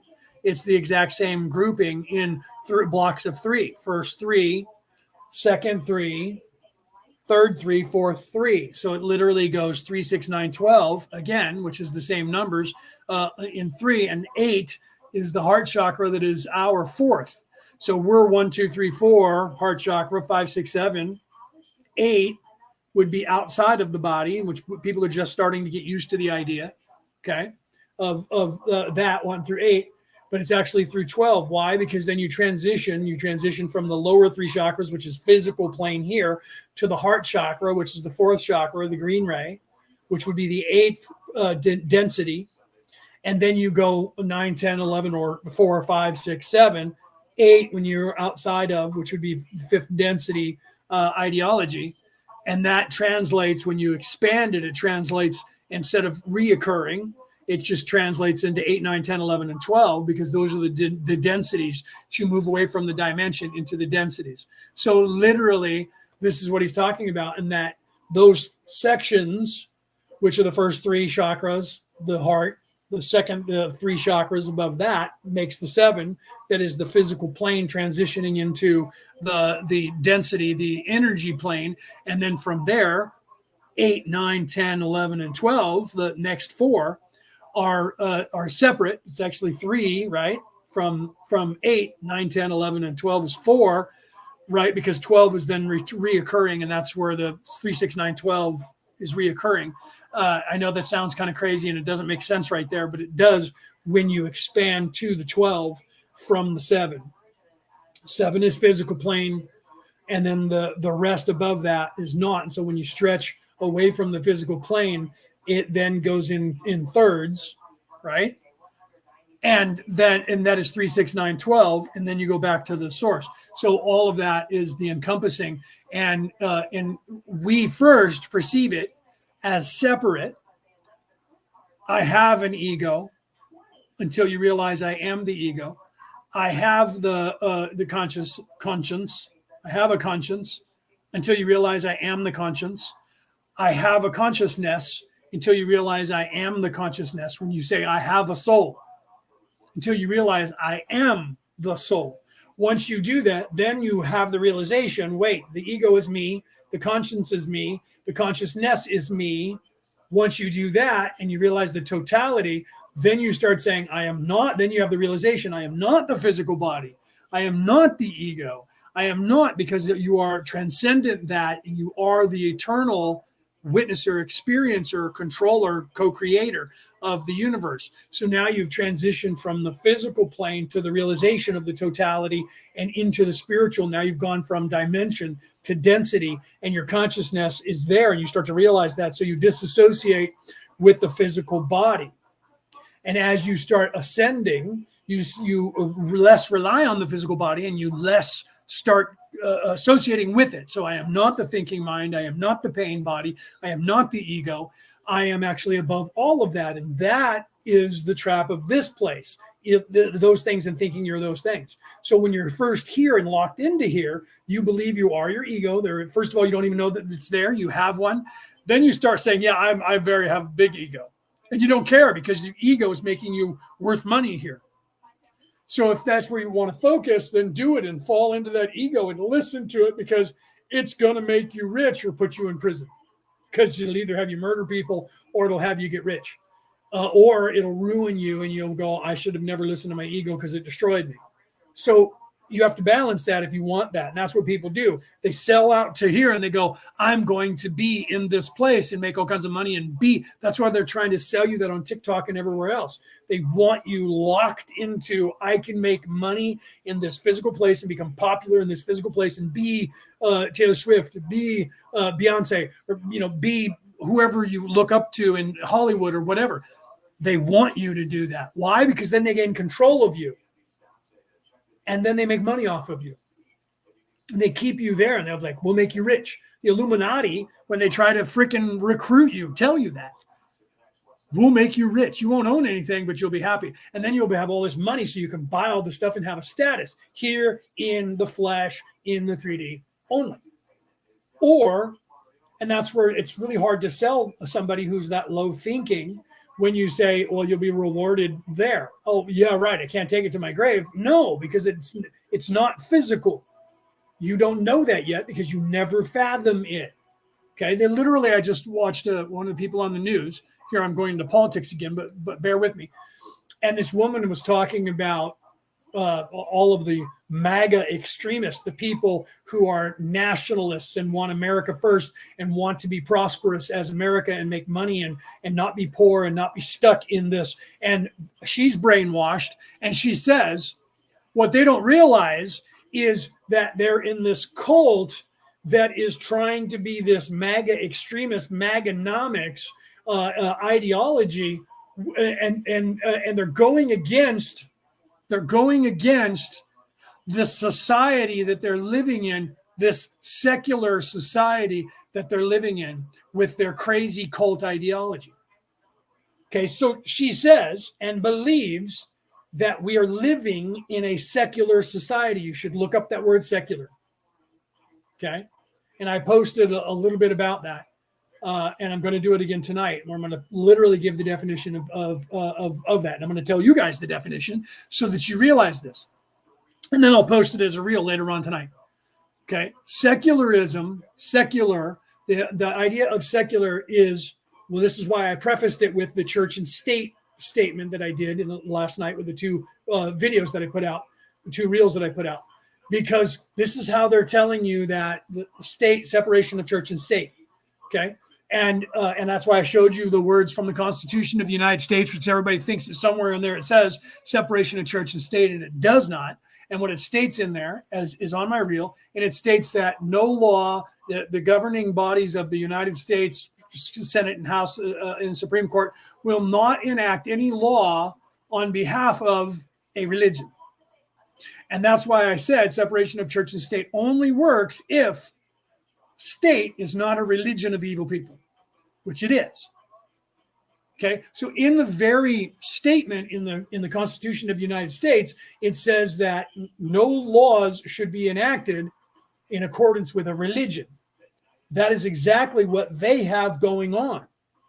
Secular, the word secular says, the definition of that word, and I'm not reading it, so it's not going to be verbatim, but literally secular means that in our ruling body, we do not accept any religious ideology, and we're not ruled by that. That's what they tell you.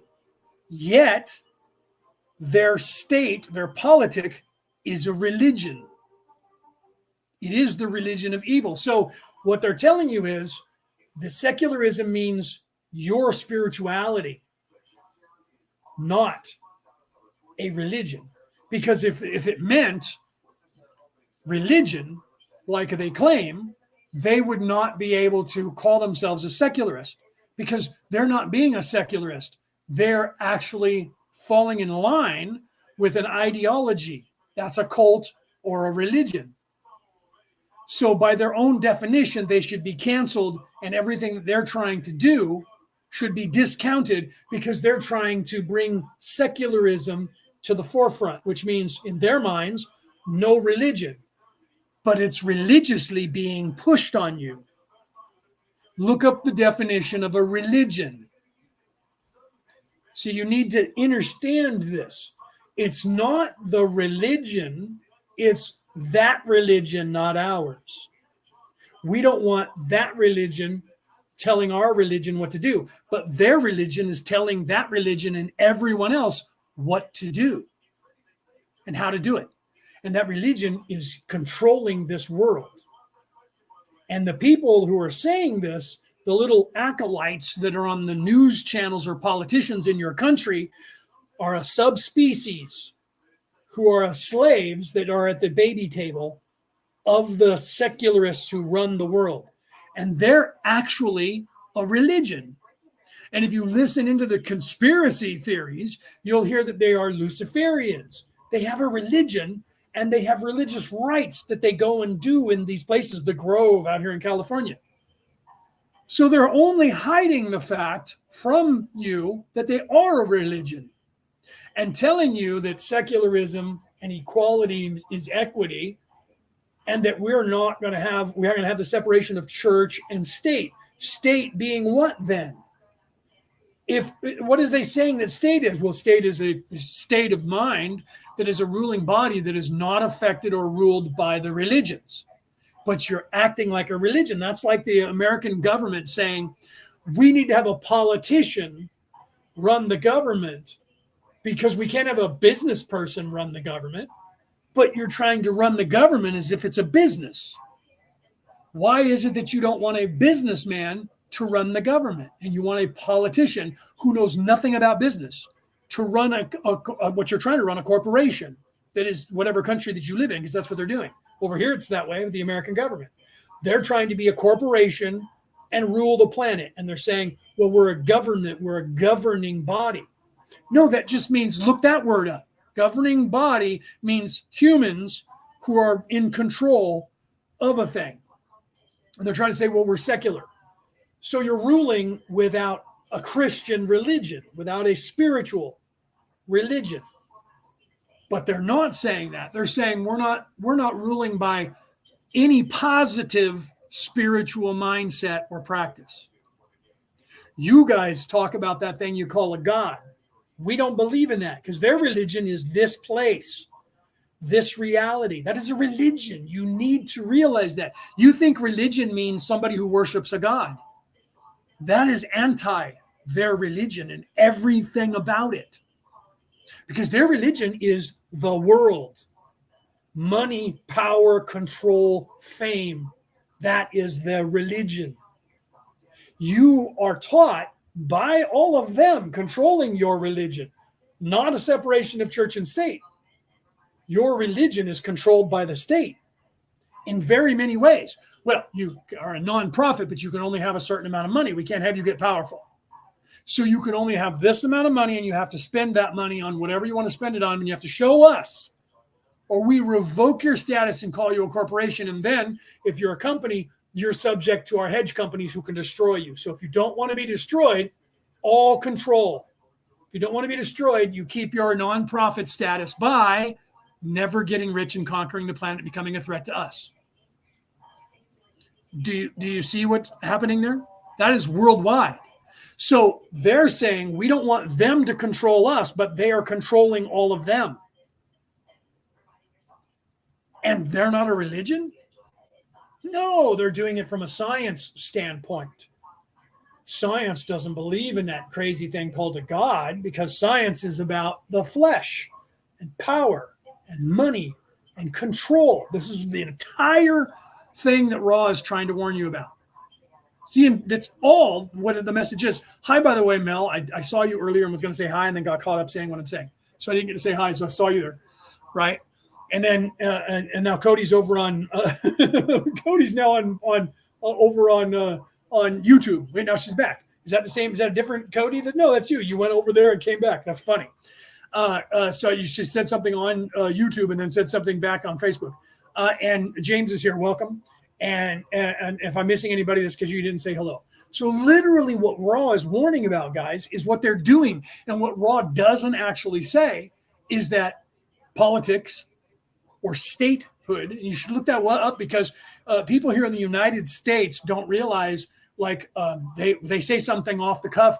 They have you believing that a state is just something that's governed by the United States government. And that gets you into the ideology that a state means a city, a country, not a country, but a city or a county or a province. Yet, when they're talking about Israel, they don't say the country of Israel. They say the state of Israel. They say the state of Lithuania. Well, wait a minute. So is Lithuania just a state? Or are they? No, they're a free and sovereign nation. Well, they're a nation state. Well, wait a minute. So they are part of the EU? No, no, no. Well, what are they a part of? Nothing. They're independent, like the Russian Confederation. There's a few states in there, but they're under the guise of the Russian country. Okay. So that they're not independent. Well, no, yeah, they are, because they used to be under the Soviet Union, which again was another union like the United States of America, a union. But didn't they break up and they're free and sovereign nations? Well, yeah. So were they free and sovereign nations before they were in there and then they are again? Yeah. So when they were in there, were they free and sovereign nations? Well, they were part of a union. But wait, they were still free and sovereign nations. In the United States, they're trying to breed that thought process out of you and have you think that the state of California is not a free and sovereign nation. And when you join the union, they tell you to join our union, you have to accept the fact that you can't leave this union ever unless everybody agrees to that. They did the same thing over in the European Union, and the English told them, fuck you. We're leaving anyways. We don't need your permission. The United States of America had the same thing happen, and that turned into a civil war. States said we're free and sovereign nations. Right now, it's about to happen again in the state of Texas, and there's 27 other states around the United States, not just the South, for those of you who think that's what's happening. South's trying to rise again. Not just the South. Most of the country, more than half of the country of the United States of America is now backing the state of Texas, because the state of Texas is saying, first of all, when we signed the declaration to go into the Union of the United States of America, we made sure to put a clause in there that said, at any time we can secede from the nation and do not need your permission. Otherwise, you don't get the state of Texas in the United States. And I put into the Constitution of the state of Texas that they also, and put into the Constitution of the state of the United States, that all states have the sovereign duty and permission to defend themselves, even if the entire nation decides not to, and the government, the federal government, decides not to. And that is what's happening with the border in the southern border of Texas, because of how many millions of illegal aliens are coming through. And the current government that is in charge right now wants no borders. And the state of Texas has said, we have the right to defend ourselves from an invasion. And what is an invasion? What does it take to be an invasion? Does it mean that somebody has to show up in a tank? Because we didn't have tanks when we had an invasion when we were in the 1800s. So the definition of an invasion is people who are not supposed to be coming across your border in mass. So what is the number? How many people have to come in for it to be an invasion? 1, 10, 100, a million? 9 million people have come across the southern border in the last 3 years alone. When we were invaded by the English during the Revolutionary War, they showed up with about 200,000 people. That's it. Okay, when the Japanese bombed Pearl Harbor and started a war against the United States, they used 400 aircraft. Well, they used 800 aircraft, but there was only 400 at the time. So 800 Japanese people came and attacked America, and that was an invasion. 9 million people come across the southern border in 3 years, and this government is saying that that's not an invasion. So we need to redefine the definition of what that means. So are you saying 9 million people in 3 years coming across the border isn't an invasion? Or are you saying an invasion only happens if somebody dies from violence? So now they're changing what the invasion has meant to the human population for the entire time since the word was invented thousands of years ago. So the state of Texas is now telling the federal government, we're going to stop people from coming across the border, and we're going to put up walls, and we're going to put up stuff on our own. And they're now saying no, and they're trying to sue them in a court of law saying, no, you can't do that. You don't have that right, because the federal government tells you whether or not you defend the border. So our own government, who claims the border is secure, is prosecuting a state because they're protecting the border so that nobody can come in, to stop them. And they're sending people down there to dismantle the barriers to allow people to come in. And so what's happening is now other states are sending their military over to help the state of Texas. And they're telling them, we're with you. So now a civil war might happen in the United States of America because the federal government is telling the states you cannot and don't have the right to stop people from coming into the United States. Only we have that right, and we're not doing it.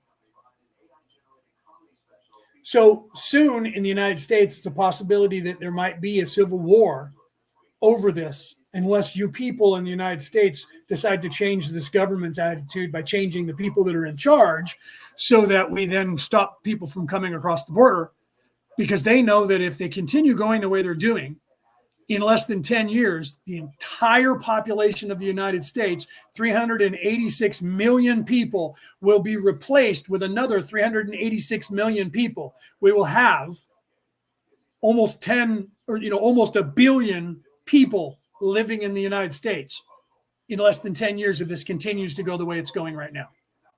And all of them that they're bringing in, they're giving them all free stuff and making them sign papers that say, I am devoting my life to the progressives, and I will continue to, and I will vote for them forever. That's why they're letting all these people come in. You should look into that. Okay. Why is that? Control, changing and not allowing the free thinking people here to be free thinking. This is what Raw's talking about. Let's continue. I know that was some of you are like, oh my gosh, talking about politics. I'm out of here. Those of you that tune me out and are already gone, you're not supposed to be here, because you are the problem. You're stuck in 3D and you think I'm your enemy because I was talking bad about the progressives that are in that part of the religion that you agree with, because you're stuck in 3D and you're following a religion that you don't even know is a religion. 37.7 Questioner. Does each entity have an individual mind/body/spirit complex totality, or do a number of entities share the same mind/body/spirit complex totality? Ra. I am Ra. Both of these statements are correct given the appropriate time/space conditions. Each entity has its totality in it. Right? I'm going to, because what you said, I'm going to put that up on the screen, because they changed what the definition of a pandemic was. Absolutely. They do that. They change the definition of everything to fit what they want you to believe that it is. Right? They just change things on the fly and give themselves more control. You're absolutely right. That's exactly what they do. Let's continue. The point at which a planetary entity becomes a social memory complex, the totality of this union of entities also has its oversoul and its social memory complex totality as resource. As always, the sum, spiritually speaking, is greater than the sum of its parts, so that the oversoul of a social memory complex is not the sum of the oversouls of its member entities, but operates upon the way of what we have called squares and what we grasp you prefer to call doubling. The law of squares. Oh man, I could go on for a long time talking about that. You guys should look that up, because I've already spent a lot of time talking about, politics and that. But you should look up the law of squares and doubling, because that's an insane ideology, but it's not insane. It just will blow your mind. So it's not crazy. It'll blow your mind when you start to fathom that. That's what I was referring to when I was talking about 3, 6, 9, 12, because again, that's 3 times 4. That's the law of squares. But people only focus on the threes because it's 3, 3, 3, 3, 3, but it's 3, 4 times. Okay. So 3 and 3 score in 3 is 3, 6, 9. But when you expand your consciousness to 12, it becomes 4. Then it becomes squared, and then it goes, 12, 24, 48, and exponentially, and that, so now it doubles, and then it's just crazy. You should look into the math. If you're a mathematician like me, if you're a physicist like I was when I was in college, you will get what I'm saying. And that's why I put out that reel a long time ago about the enigma of 24, because that's the next step is expanding your consciousness to 12 and then 24, because everything repeats on a 24 cycle over and over. So literally, that's why you're supposed to count by 12, not by 10. That's why they don't let you know about that. And you count by 10 because we only have 10 fingers. But as soon as you expand your consciousness, or you start actually talking to aliens, they start telling you that your math is wrong. You should be calculating by the numbers 12. And that's all societies out there in the universe that are evolving don't use the 10. It doesn't matter how many fingers they have. They count by 12, because the math then becomes perfect. Pi all of a sudden changes when you're not trying to calculate it as 1 and 0, right? Or 1, 9, and then starting over with the 1 going, 1 plus a 0 is now a different level, and it's called 10. And then you go 11, which is 1 and 1, 1 and 2, 1 and 3, and then it goes 2, 2 and 0, 2 and 1, 2 and 3, 2. That is literally keeping you in the physical and keeping you in lizard brain. And they don't want you to even fathom the idea of calculating by 12. That's too complicated. That's because you've been trained your entire life to go 5, 10, 15, 20, or 10, 20, 30, 40, 50, because it's simple for children. Keep it simple, stupid. And it keeps you stupid. Keeps you simple, stupid. And that's why they do it. Okay. So here Ross is referring to that in the law of squares, and how that exponentially becomes the law of doubling. And you should look into that, because I've posted a lot of videos that show you that in the physical, and you see all the lines, and most people don't understand that. If you're a mathematician, you get it and it'll blow your mind. I took my nephew, one of them, because I have two that are geniuses, that are literally geniuses. One's going to be going to work and disappear because he's going to work for Skunk Works and the government, and because he wants to know all that stuff. And his younger brother, I don't think will. But his younger brother, Sage, my younger brother's youngest son, I said you sent the Enigma of 24, the image of all of the math, and it shows, and I gave that to my brother and said, show this to Sage. And he was like, oh my God, bro, he's trying to prove it. He's doing all the math. I'm like, I'm hoping that he would, because he needs to realize the Enigma of 24. If he realizes that, it's going to open up and expand his consciousness way beyond anything, and the math also. And so he spent a long time, and I haven't heard from him back, but he spent a long time. I asked my brother, and he's like, oh my God, he's obsessed with that. And he's doing all the math, because the math is there for you to see, but he's trying to do it for himself to make sure that it's all accurate, and he's doing it. And that's a puzzle that will expand his consciousness. And that's why I put that out as a reel. You can see that. It's the Enigma of 24. I have that on every platform. You just got to go down the list and find it. You'll see it when you know it when you'll see it, because the image is literally a circle with freaking 1,000 lines in it, and then all this math around it on the image. And if you're a mathematician at all, and you probably already know about the Enigma of 24, and if you don't, you should look into that. Okay, so let's continue. So that is literally showing you on that the law of squares, but there's no squares in any of that. It's all done by math to show you, and it's all done with more of the Fibonacci sequence, but it shows you when the Fibonacci sequence also repeats itself, just like pi repeats itself after the eighth digit, I believe it is. Then it starts repeating itself. Everything in the universe repeats itself, and everything starts low with the 3, 6, and 9. Then it goes 3, 6, 9, 12, and then the progression is 12, 24, 48, and above. And that is just exponentially jumps to the law of squares, and exponentially divides from that point on. And that is in the physical, or in the dimensional plane, is the representation of the spiritual moving away from the physical. And 24 is where that changes. And that's why if you look at how many chakras there are above the human body, there's 28. But that's only because it has to incorporate some of the lower numbers, because it's truly 24.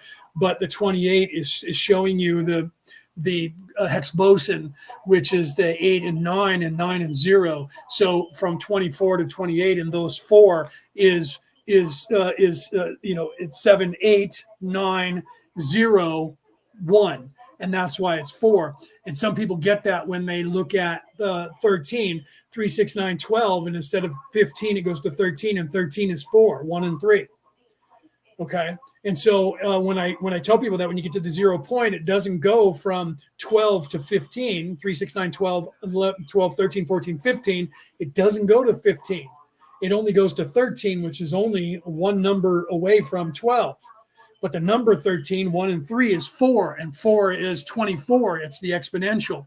So that part is the people of this plane are not quite ready for yet. And people that are very awake, when I say that to them, I'll say 3, 6, 9, 12. What is the next progression? People will go, well, 15, because it's 12 plus 3. And then I say, no, it's 13. And that's the 0 point. That's the same as 9 and 0, the hex boson, which is infinity, which is actually 8. And why is that? Because 8 and 1 is 9. And if this doesn't make any sense to you, it's because you don't understand the Pythagorean theory. And so 12 plus 1 is 13. And 13 is 1 and 3, which is 4. And 4 is a quarter, 24%. Do you see? So even then, if you diminish it, 1 plus 3 is 4, and that diminishes to 2. 2 is 1 and 1. Again, it's 0 and 1, or 9 and 0, or 9 and 1. Right? I know that doesn't make sense to some of you. Some of you just went, what? No freaking way. So that's the 4 is the 0 point, which is the God particle, which is creation, which is 4 and 24. And 24 is 1/4 of 100. People are like, no, that's 25. That's 24 plus 1. And that's why if you look at the enigma of 24, it's 2.14 or 2.41 in the equation. And that's why people who are mathematicians go crazy over it and go, wait a minute. It's never in our math. It never adds up. It's always 24 or 2.41 or 21.4. And I know that doesn't make any sense to anybody who doesn't understand math. You're all confused now, and that's okay. But for those of you who are actually understanding me, you're going to pull out a calculator, or you're going to start writing it out longhand, or you can just go to any of my platforms, find my name, and look at go to my reels or my shorts, scroll down until you see the enigma of 24, and then either take a picture of that image, or just watch it and do the math, because then everything I just said to you is going to make sense. You're going to go, oh my God. And if you don't, that's okay too. You're just not ready for it yet. And you don't have to be a mathematician to figure that out. That's my point. To do the math in the physical, you have to be a mathematician.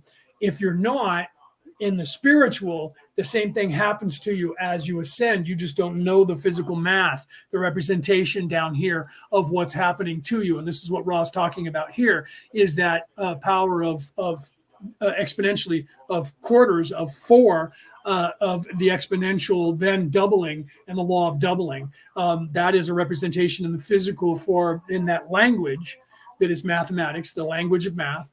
And the applied when you write it down so that you can see it, the words. People don't realize that's just a language. And I tell people, if you want to learn math, think about it like you would Spanish if you speak English, or think about it if you're trying to learn how to spell English and make words and make sentences. That's what the math is, just a representation, not using those words, but you can write math out in longhand into those same words. They have you do that when you're a little kid here in the United States until they get you away from that as quick as they can and get you back to the numerals. All right, let's continue. 37.8 Questioner. Thank you. Thank you for that explanation of the mathematics, too. That was bothering me.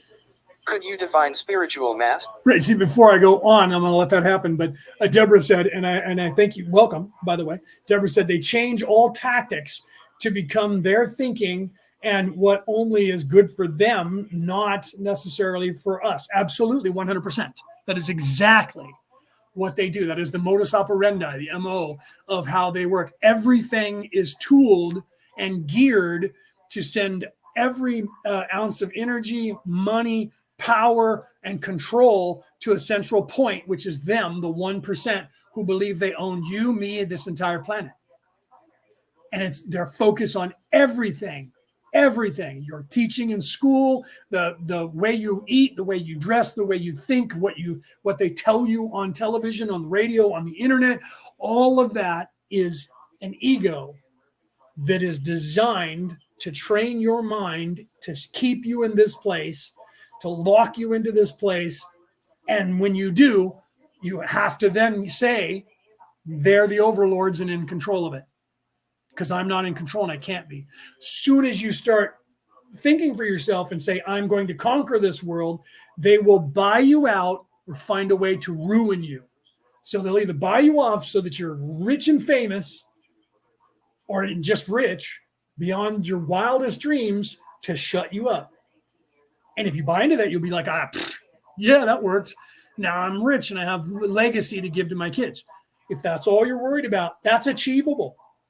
All you have to do is start doing it and screw over every single person, corporate ladder, stab the guy behind you who's trying to stab you in the back while you're trying to stab the other guy in the back, and rattle the cage enough to get somebody to tell you, well, your company's worth $1 trillion, but we're not going to give it to you for $1 trillion. We're going to give you $100 million to shut you up, and you're going to go away, or we're going to destroy it and you're going to have nothing.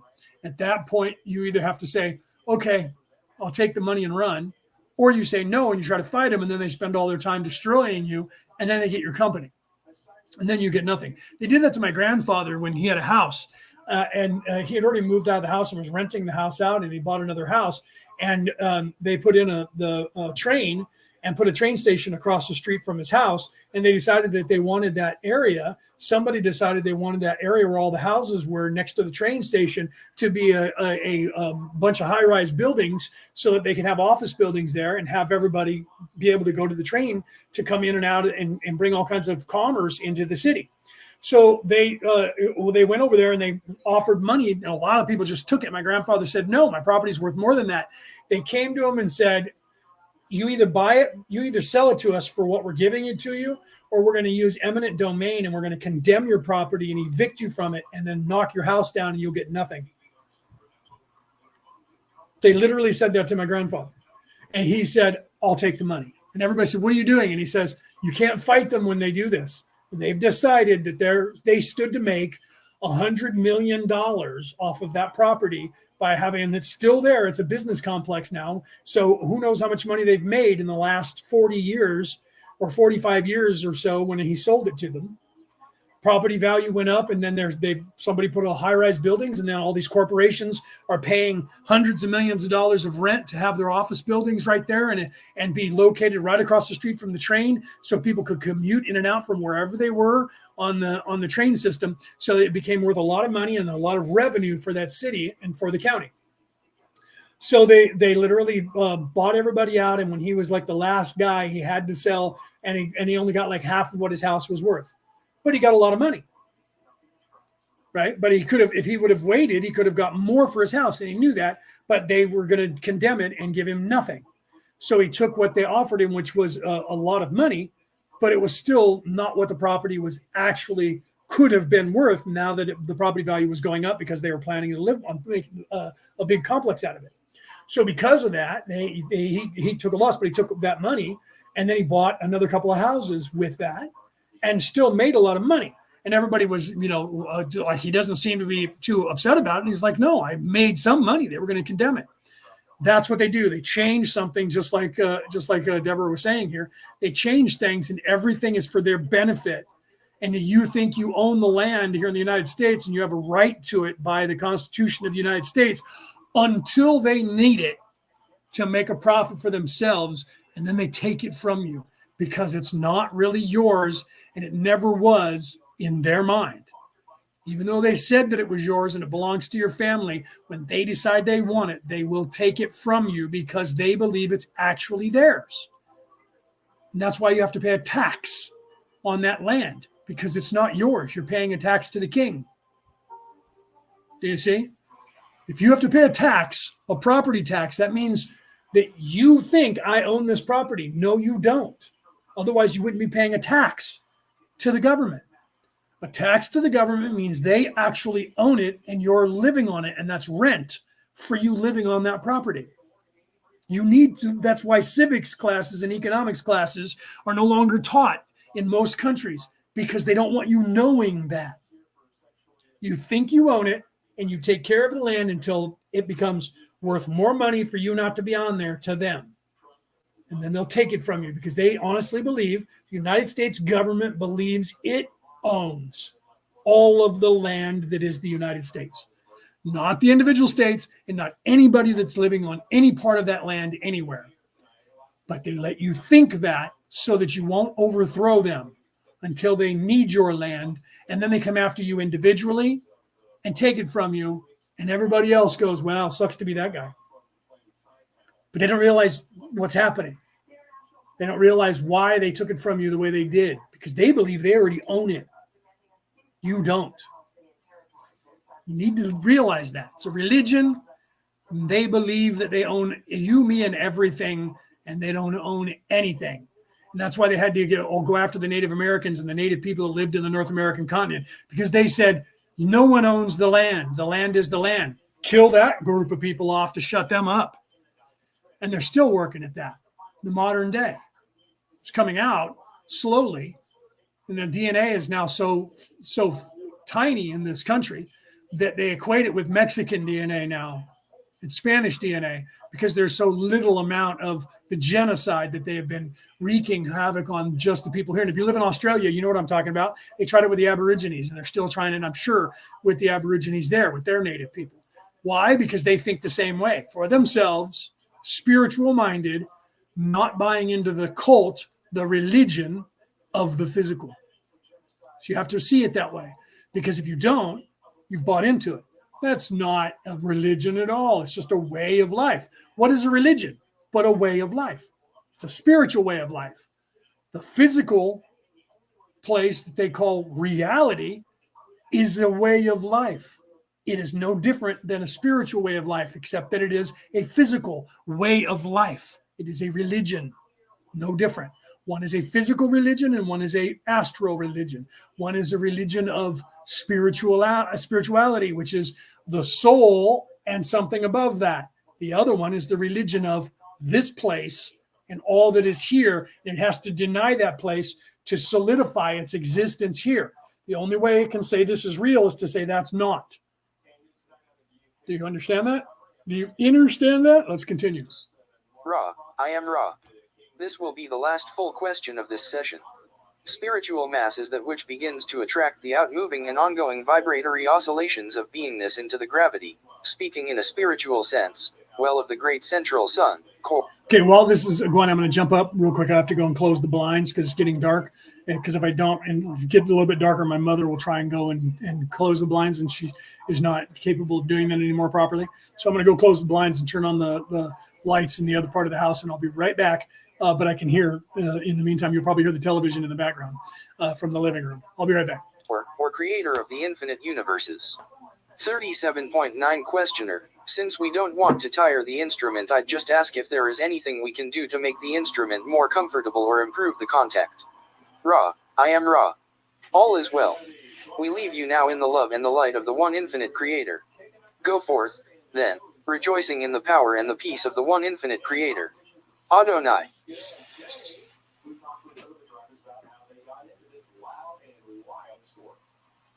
I started Spanish just like everyone else in the world. I used to be up in those seats cheering on my drivers. I'd wait in the long pit lines to ask the ridiculous questions. Sorry, I didn't realize we were that close to the end, and all of a sudden I was like, why am I not hearing anything? And I came back and Raw ended. I apologize for the dead air right there. Had I known we were right at the end, I would have just waited and ran out real quick and came back. So I apologize for that we ended the session and it reset. I was like, what just happened? Why did I not hear anything? So hopefully it wasn't some glitch and it actually ended. And I didn't realize that we were right at the end of that when I got up to run away. Okay, so literally in this session, we're being shown and expanded away from the physical. And that's what they were, this entire session. And we start moving into that in the next session. I could start that, but it's getting later. So I'll just end this. So if you have any questions, please state them in the chat now, and we'll talk about that. Otherwise, I'll just kind of kill a little bit of time just to maybe try and get it to the bottom of the hour, and then I'll end for this week because we got through like 37 questions in this session, which is crazy. That's a lot. That session was pretty long.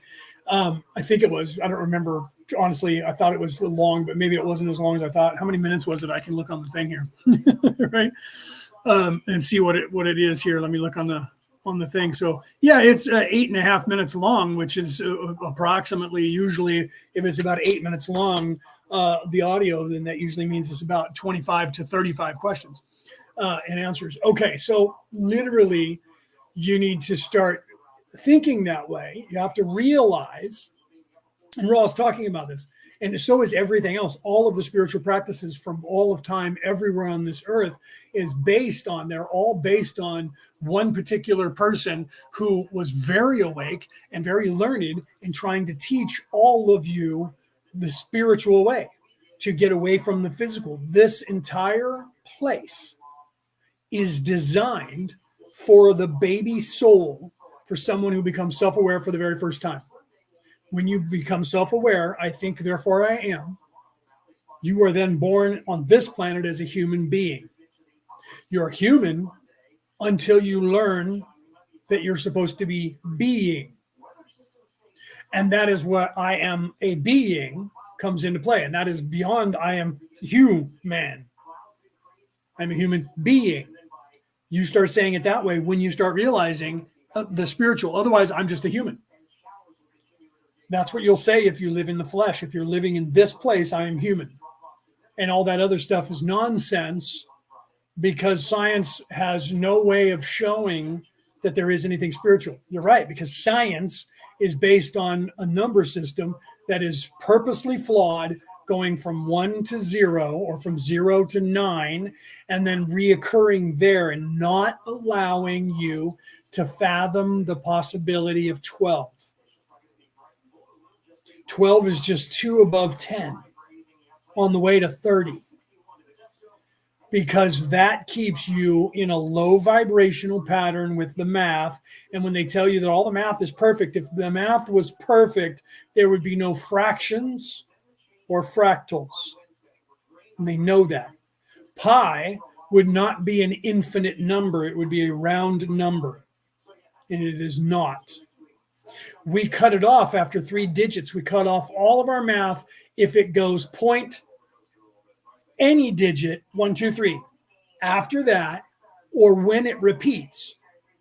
And it's usually they start the repetition and lie to you about the math after 3 digits. Those digits could be 1, 1, 1, 1, 2, 3, 1, 3, 9. And then they'll go to the third power, which means infinite. And they're not calculating it to the decimal place anymore. They're just going from all over, because you're not supposed to count further up or in, because that expands your consciousness. Just error to the third power. They just put a 3 there, or 0.33, right? And that's it. That's the fuzzy math that they've gotten you all accustomed to. And it's all guesses, and then none of it is accurate. Okay, so that's why when you hear people say physics is all a lie, and people go, "Oh, here we go with a crazy conspiracy theory." The truth is, physics is a lie, because you're calculating the universe and you're trying to get answers to the universe with a multiple of 10, when the universe itself is a cyclical universe that works in the multiples of 12. It's actually in 24s. That's where you get the quad. That's the law of squares and the law of doubling. That doesn't work with tens.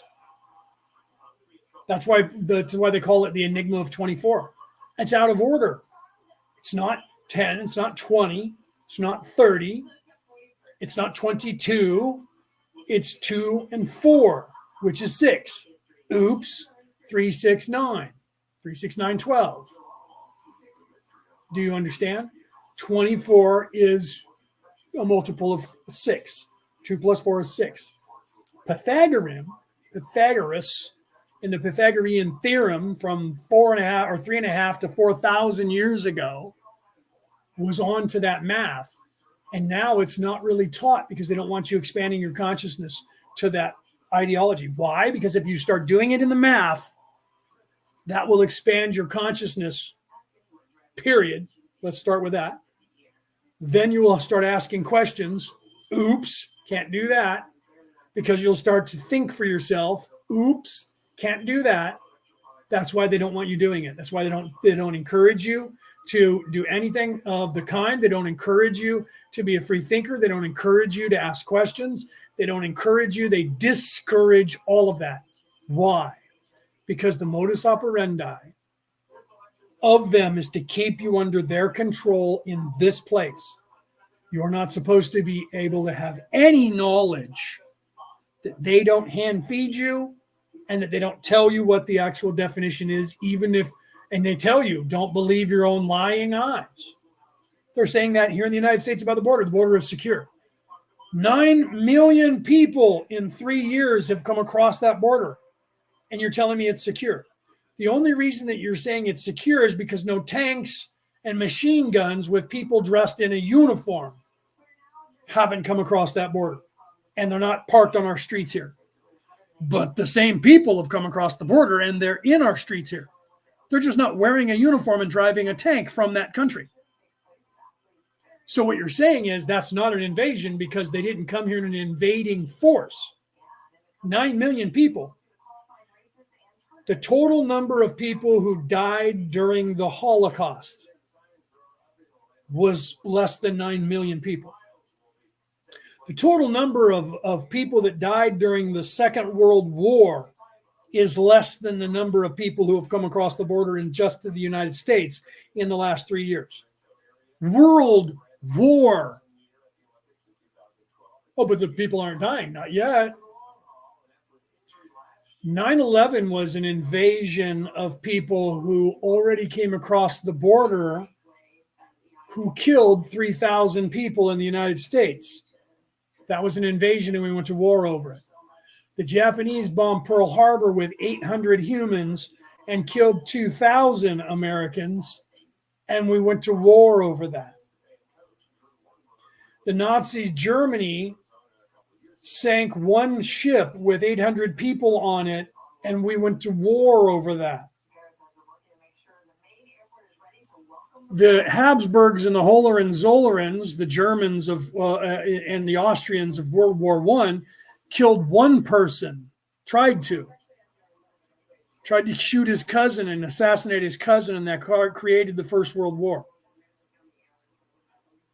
9 million humans have come across the southern border of the United States that we're aware of. It's more probably like 15 million.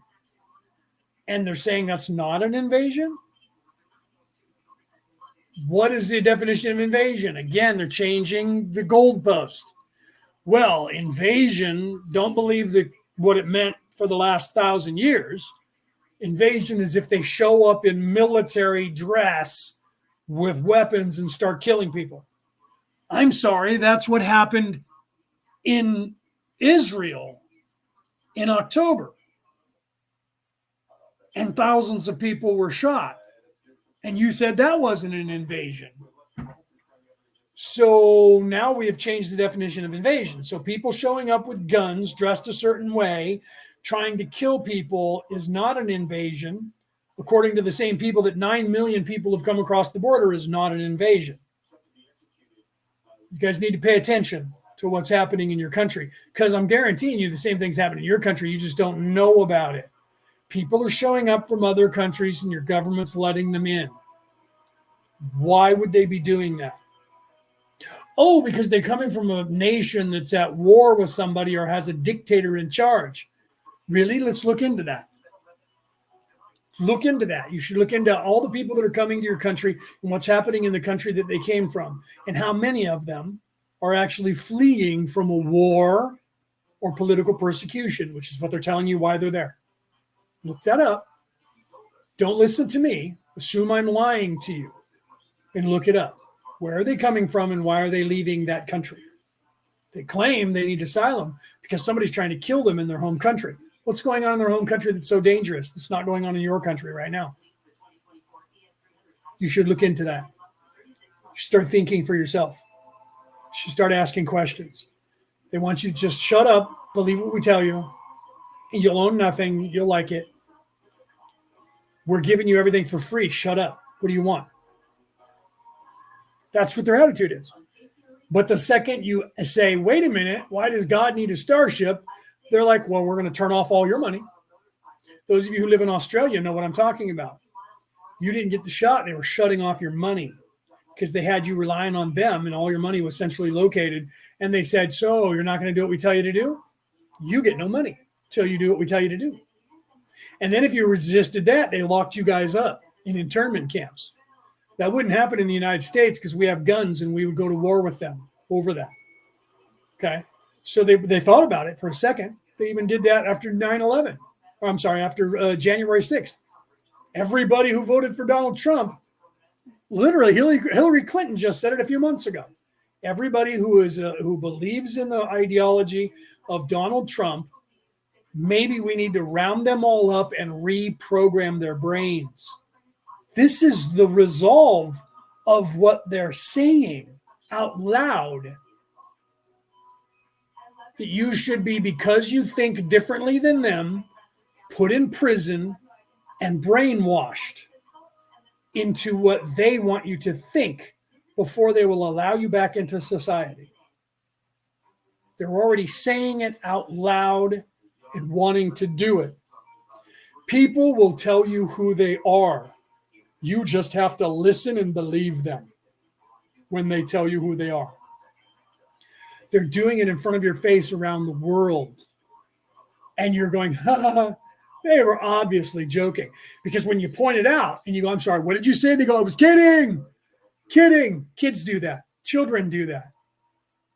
They're very hateful and they said, I'm going to kill you. You need to die. When no one's around, I'm going to kill you. He just said that he was going to kill me. I was kidding. I was kidding. Children say that wasn't going to kill you. Come on, I was joking. The parent looks away and they go, I'm going to freaking kill you when they're not in the room.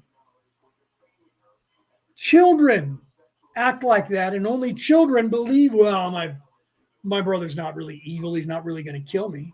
Your parent goes, it's not going to kill you. Come on. He just said that. He was kidding.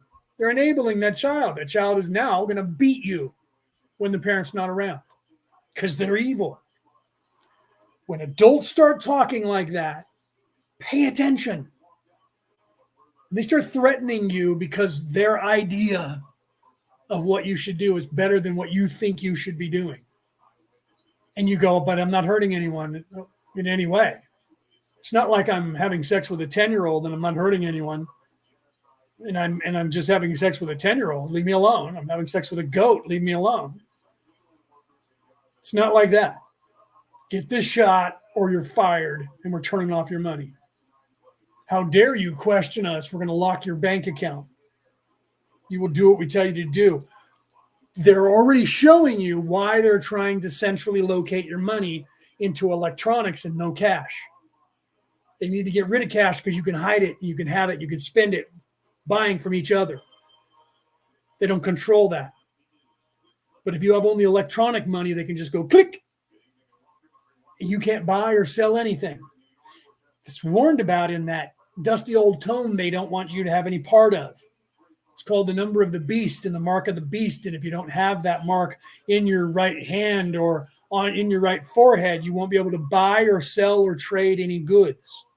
That's an electronic signature and something like a chip implanted in you, before the chip was invented, it was a laser spran with a barcode, and everybody was worried about that. That's what they were trying to do with the barcode. And then that didn't work because everyone was like, wait a minute, this is the mark of the beast.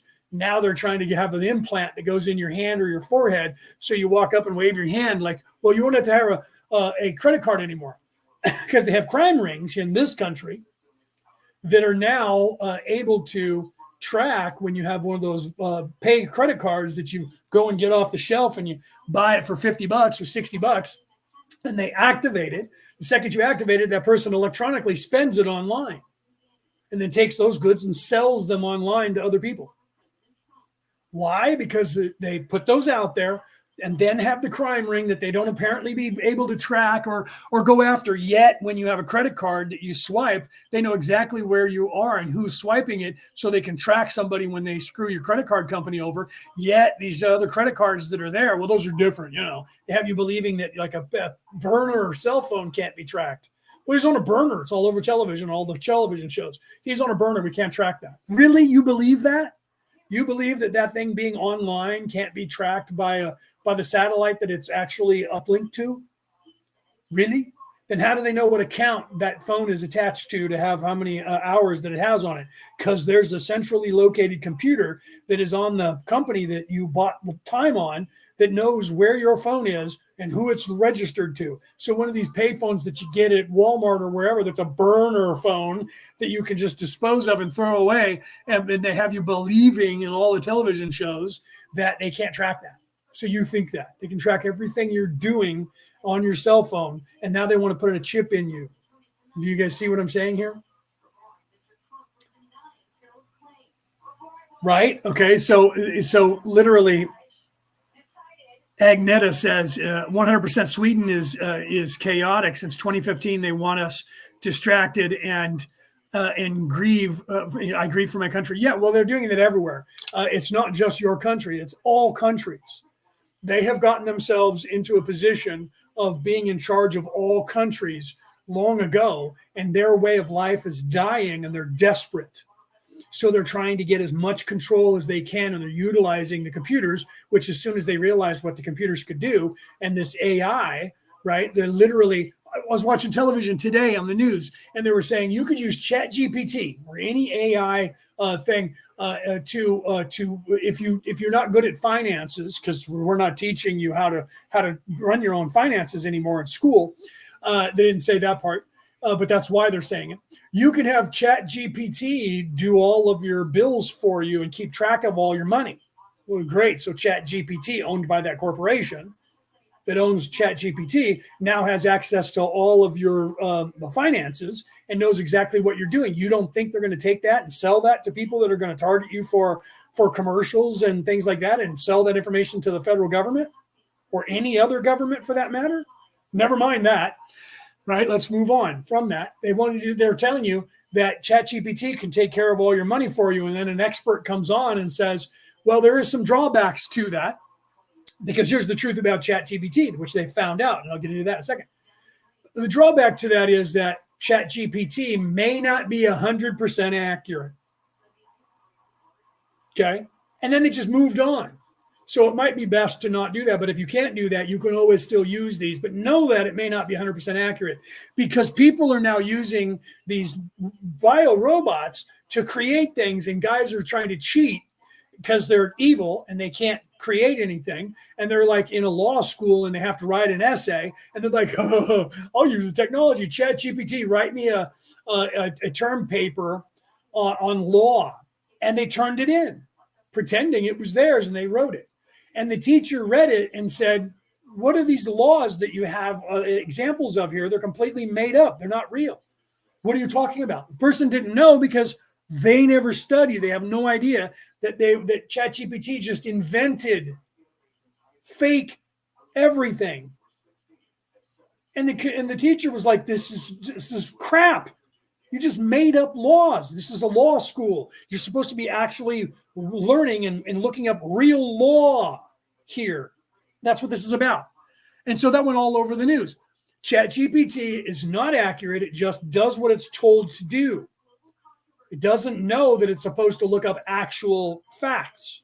So when you say to ChatGPT, take over I'll give you access to all of my finances, tell me what's going on, it doesn't understand that it needs to look at your finances and give you accurate, real life finances. It's just going to make up finances and tell you. That guy told you that. ChatGPT may not be 100% accurate. It's like Google Translate. Google Translate translates at a 65% probability rate. Sometimes it jumps between 65 to 85%.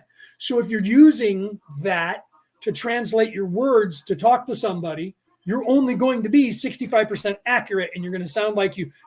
So if you're trying to pretend that you speak a language and you talk to somebody, they're going to go, you're not making any sense. You don't know that, because you're thinking that AI robot is translating 100% accurate. They said that the best that Google Translate's ever done was 86%. It's never been 100% accurate. So it doesn't translate words accurately to every language. It approximates based on what the average word means across the board in other languages.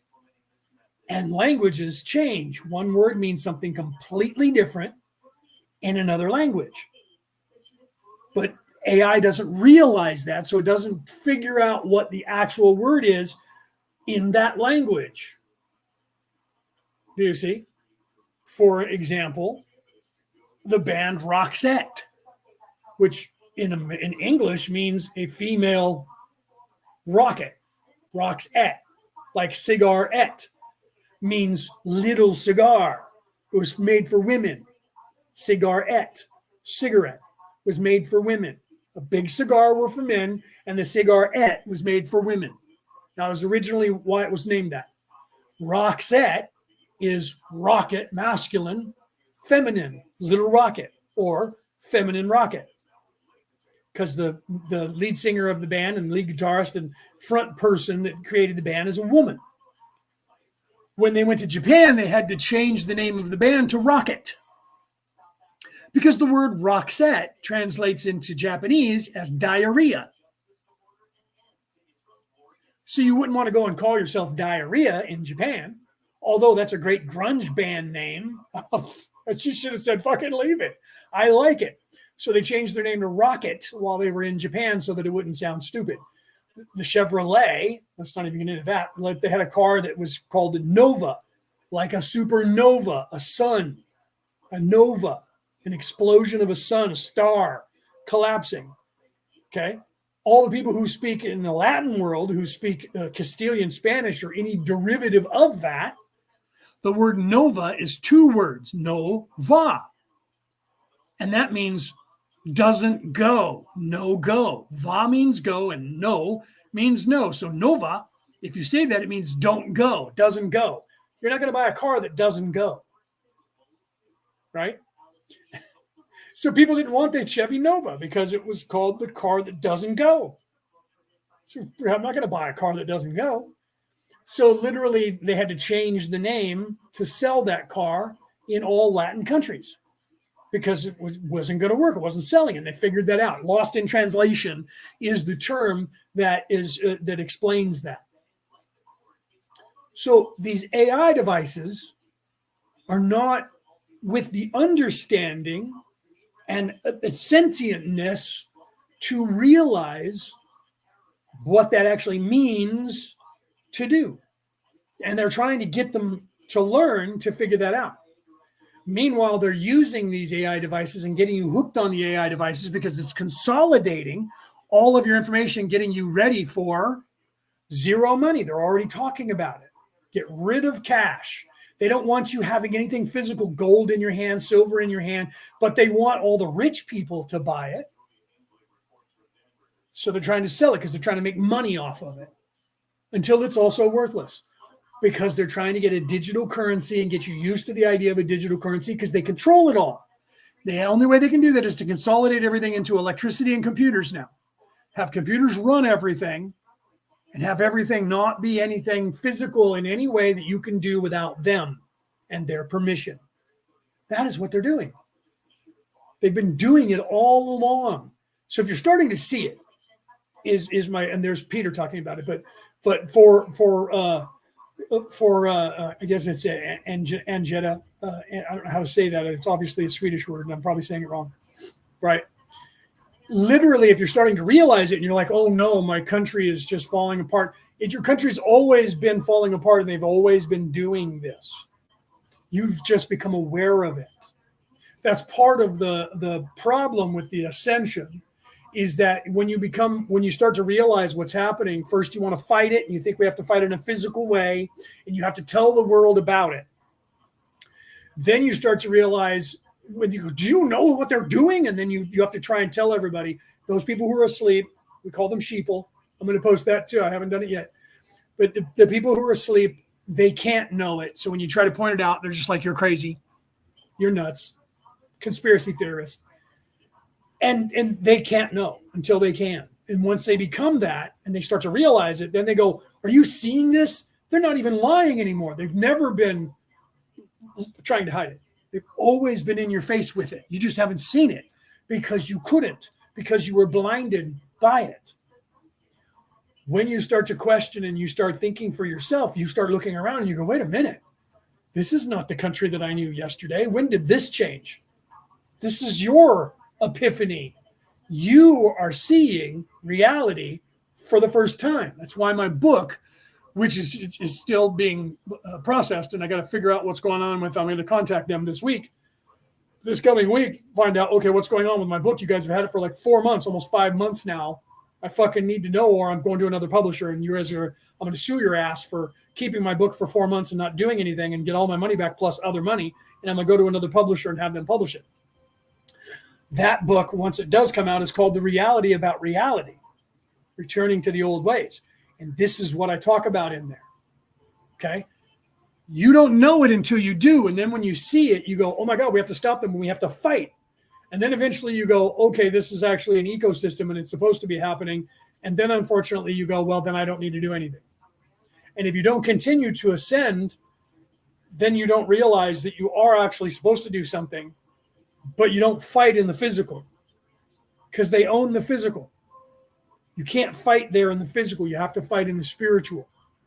It's an idea.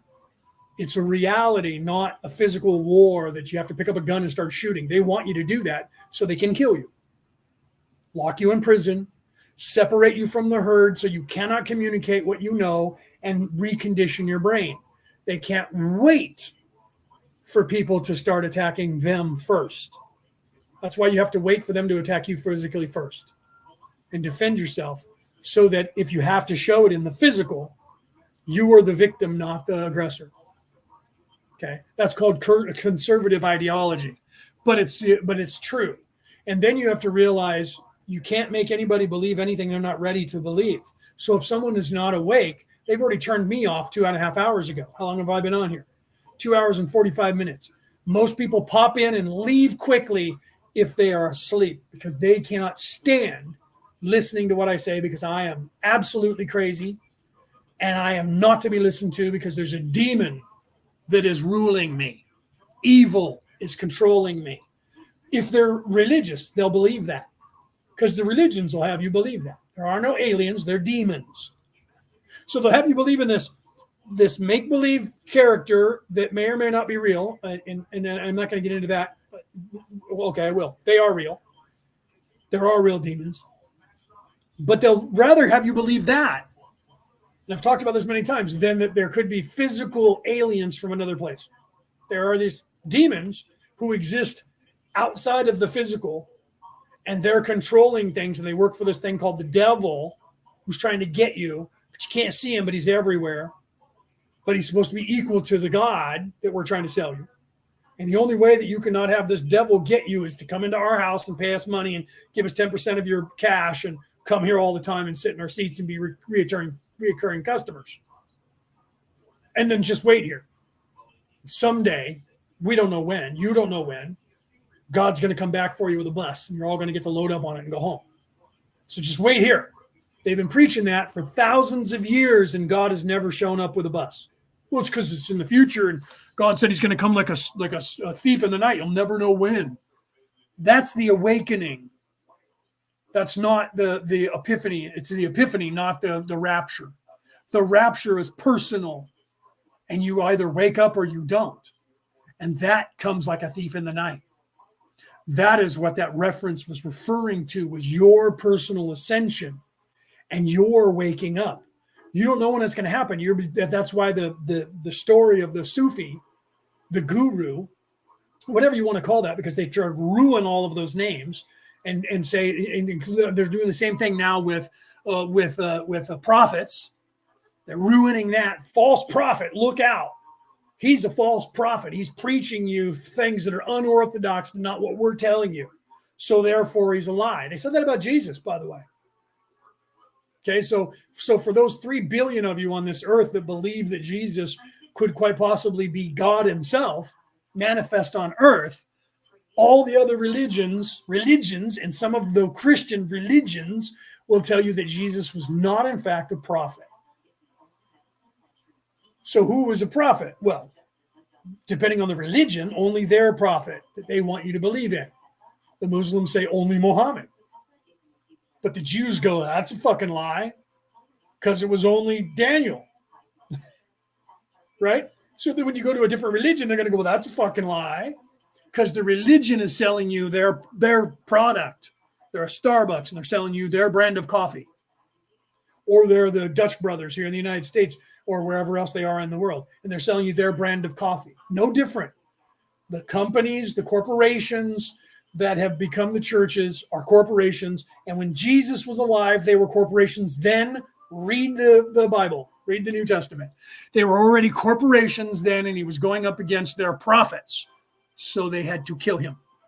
Same thing happened to Muhammad, and they went after him to kill him. But Muhammad ascended before they could, because he wasn't stupid enough to stay around and be that sacrifice. Not saying Jesus was stupid. Jesus was doing it to prove a point. So he was being that sacrifice, and he was antagonizing them. Most of them didn't want to kill him, and he kept pushing them and waiting for the evil ones to come after him, because he was trying to prove to the whole world. Why? Because he was showing you the sacrifice, which you're supposed to learn from in the physical, and learn that it is inside of you, and learn that. Okay. So they have corrupted by getting people, gaming the system, getting people in positions of power in the religions to take control of them so that they're operating on the basis of the evil religion as a corporation trying to conquer the planet. They don't care that they can't have 100% wealth because they have this status they have to have in some countries as a nonprofit, because if they have that all over the whole world, their net worth is worth $1 trillion. Broken up into little, only get to have $100,000 in this state and $100,000 in that state. They don't care because the total overall bank is worth all of that and all the property they own that all of their shops are on, all their stores are on. And all of the people that go to McDonald's, that are loyal to McDonald's, going to the church and are loyal to that church. They're breeding loyalty into your ideology and the physical. And they're wanting you to be a repeat customer, and they're just dividing you up. Most of the fast food restaurants, look up every fast food restaurant in this country alone. McDonald's, they're all over the world now. McDonald's, Taco Bell, Jack in the Box, all of these companies, Burger King, Domino's Pizza. Look up all of those companies and then look up their parent company who owns them. You're going to find that in the United States, every fast food restaurant in the United States that you can remember or think of, A&W is owned by the same company that owns Burger King. They own Taco Bell. They own Long John Silver's. They own Burger King. They own just about everybody else. Look that up. You'll find out that all these. I go to McDonald's. I go to Burger King. I don't go to McDonald's. They're owned by the same company. I eat at Taco Bell. I don't go to McDonald's. I don't go to Burger King. They're owned by the same company. I like to eat fish, so I go to Long John Silver's. I go to I don't eat at Carl's Jr. I go to Hardee's. Same company. Okay? You don't know that unless you look it up. When everybody got mad at Bud Light, we're not buying any more Bud Light. We're going to buy another company's beer, and all of a sudden Stella Artois became the choice. Nobody's buying Bud Light. They're buying Stella Artois, owned by the same company. And Anheuser-Busch is not owned by an Anheuser, and it's not owned by a Busch anymore. They sold long ago to a company that was in Brazil, who now sold that company off to a company in, I think, your home country of Sweden. Stella Artois, which is used to be a French beer, is now owned by that same company. Okay. Most of the beers that you think around the world are bought up when they start getting large by these large corporations, and they're still run like they're separate companies under that name of that beer because people are loyal to it. So people got mad at Anheuser-Busch and said, we're not buying Bud Light anymore. And they started buying another beer that was owned by the exact same company. Bud Light and that corporation that is acting like they don't have a parent company tanked, but the other company made money. So the parent company never lost a dime.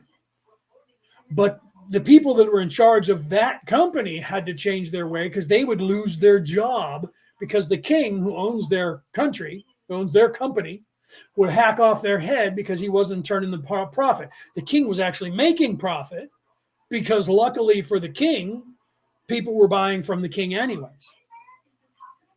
Do you see what's going on here? You need to see that. You need to know that. But the only way you can know that is to ask questions. That's why I will say what I used to say at every single show. Don't believe a word that I've said to you. I used to say this all the time, then I forget about saying it and don't say it. Don't believe anything I've said to you in this entire session today. Believe that I'm lying to you 100% and look it all up for yourself. Because ultimately, I can't make you, now I'm quoting Socrates, I can't make you think anything or convince you of anything that you're not already willing to think or believe. But what I can do is get you to start thinking for yourself and ask questions. Because that's what they don't want you to do.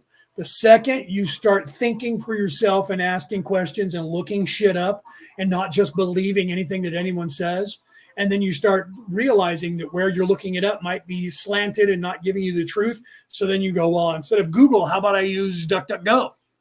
They claim to be different than Google. Once you start doing that, you're now asking questions about the people who are giving you answers. And then you start looking for things in other places. How about you get off the internet altogether and go to this ancient place that they're trying to get rid of that nobody goes to anymore but homeless people? It's called a library, where they have these things called books, where you have to know how to do this thing called reading. And you can go and pick up a book if it's not been banned, and you can do reading, and you can actually read things that were written by other people who were trying to tell you a truth. Okay. But then you'll find that some books are not being able to be found anymore. Why? Because they don't want you knowing the knowledge that was in it. They've been doing that since the beginning of time. Dead Sea Scrolls are a perfect example of that. They murdered an entire religious cult of their own religion who refused to give back the paperwork of a knowledge that they decided the human race didn't get to have the knowledge of anymore. And these people hid them in a cave, and then they were murdered, so no one came back to get them out. And 1,000 years later, some kids throwing rocks when they were bored because dad made them watch the herd of the sheep in the fields, and they were pissed off and they were bored, and they started throwing rocks into a cave, heard a pottery break, and they went in to see what it was and didn't know what it was. And they found these things and took them to dad, and dad didn't realize what they were at first and was using them for firewood. And then all of a sudden he went, wait, there's stuff written on these things. And he went into town, and the guys were like, where did you get those? And all of a sudden he realized they were worth a lot of money. And then the English grabbed them all up because they couldn't have people just knowing about it. And they put them in a museum and controlled who could see them until 1948, when somebody decided to see them after they were discovered, and then started getting the knowledge out to the world. And they tried to control that knowledge as long as they could. And now the Dead Sea Scrolls are out there for people to read. It took over 1,000 years for those scrolls to come to surface for us to know and read now, because they didn't want you to read them. They're doing the same thing on the internet. They're doing the same thing with books. A Library of Alexandria, which was the largest library on the face of the earth of Earth's knowledge, was burned by Julius Caesar. Why? Because they didn't want the world to know what was in there. We lost 99% of all of the world history of knowledge that might have dated back to no one knows how far it went back. It could be 100,000 years worth of history was burned in one day. And the only knowledge that survived those fires was the knowledge, you can look this up too, don't believe what I'm telling you, believe I'm lying to you, was the knowledge that Irish and Scottish monks were able to steal away with, run back to Scotland and Ireland, and hide. Just like the guys did from the Dead Sea, only they didn't tell anyone they did it. And then they paid scribes, people who can read and write, to copy those scrolls over and over into books. And then they would give them to that scribe and tell them, you go over to the next church and hire more people and do it again, and send everybody out with a copy of all these books to all of our churches, to all of the land, and keep doing that. And 100% of all history, including the Bible, that we currently have on this earth, except for the Dead Sea Scrolls, is only here because they saved it, or other people saved the knowledge in the countries they lived in. Because there was an attempt to burn all books and banish all books from the face of the earth about 800 years after that. And we call that the Renaissance era in Europe and around the world, where they were burning all books, all history, all knowledge of the world. That was an attempt at a reset of the control of the minds of the population of the planet, and it worked. They're trying to do another one right now with the internet. You should learn history because history repeats itself. That's not just a saying that people say because it's stupid. Okay, they're doing the same thing in a cyclical nature over and over and over, because they cannot create, so they have to do things exactly the same way over and over and over again. And they've worked throughout time. They murder the population by making them go to war, give them a plague, destroy them, make them kill each other. If that doesn't work, they censor them. If that doesn't work, they enslave them. If that doesn't work, they start over. Do you see what they're doing? This is no different. It's a cyclical nature. What they're doing now has been done before. If you watch the entire 3-year series of 3-season series of Battlestar Galactica that came out in the whenever that was, the early 2000s, mid 2000s, whenever that was, 2005 to 9 or whenever it was. Look it up, with Edward James Olmos playing Andama. Look that up. If you watch that, you will hear them talking about the cyclical nature of the universe. All of this has happened before, and all of this will happen again. It's the same thing. And there's other people, I've posted it, and some of the people in the group have posted links where people realize on TikTok, and they talk about it. Spiritual beings, spiritual people who realize the cyclical nature of things. And every generation goes through the same cyclical strife, only with the technology that they have at the time. We have AI. Before that, we had printing presses. Before that, you didn't have any writing because they destroyed it all. Before that, you only had word of mouth or churches teaching people. Everyone says they were simpler then. It's the same. They believed their technology was the best technology this world had ever seen because at the time it was. Okay. And they had a certain way of being able to deliver messages to people, and they have controlled it mostly throughout time to keep it only word of mouth, and they would just kill anyone who spoke out so that they kept control. They made the internet and then fucked up, and the internet is now given access to everybody, so everything is sped up so we can all do what I'm doing now. And then they try to stifle us and shut us up by discrediting us, deplatforming us, silencing us, because they can't 100% control this, or me, or anyone else that's awake. Don't believe a word I've said. Believe I'm lying to you. Believe that this is all bullshit. And look it all up for yourself and think for yourself. Learn to read, because you're going to need it. If they do what they want to do and turn everything electronic and turn it all off, the only way you're going to be able to know anything is to pick up a book and read it. The only way you're going to be able to get to find knowledge is to talk to another human who has it. Quickly, they have you reliant on the internet for all of your knowledge. And if they turn off that internet, you have no more knowledge because you don't know how to read or where to look for it because you want a video or something told to you. Do you have a link for that? How about look it up for yourself? Think, what would I have to put into a search engine to find that? I need you to give me something so I can just point and click.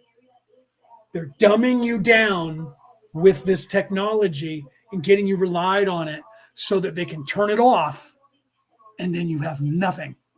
You don't know how to grow food because they don't teach you. You don't know your own language in your native country because they don't teach you.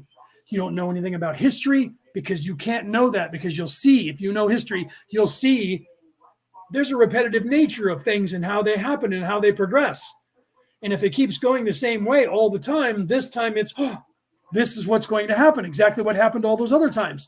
They can't have you knowing what happened all those other times because you'll know what they're up to now.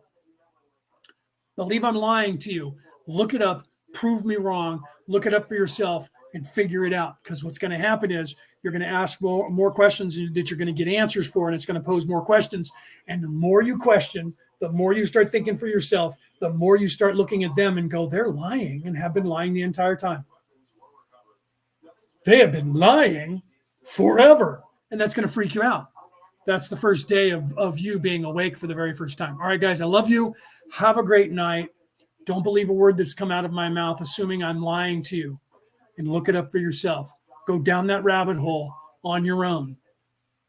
The reality about reality is they don't want you to know that or think that. You cannot be free thinking. You have to only be an automaton that is identical to the one next to you, wearing the same clothes with the same haircut, thinking the same way, which is what they're going to tell you. That is why on my Facebook page, I had on there, I've changed it. I'm going to have to change it back. I had on there a newscaster talking, and the words tell you, it's 6 o'clock, up next, what we want you to think. That is what they're saying to you everywhere. You just don't see them saying it to you. Have a great night. This has been Orion Rising. I am your host, Leonard O'Neill. Good morning, good afternoon, good evening, or good morrow, depending on where in the world you are tuning into the show.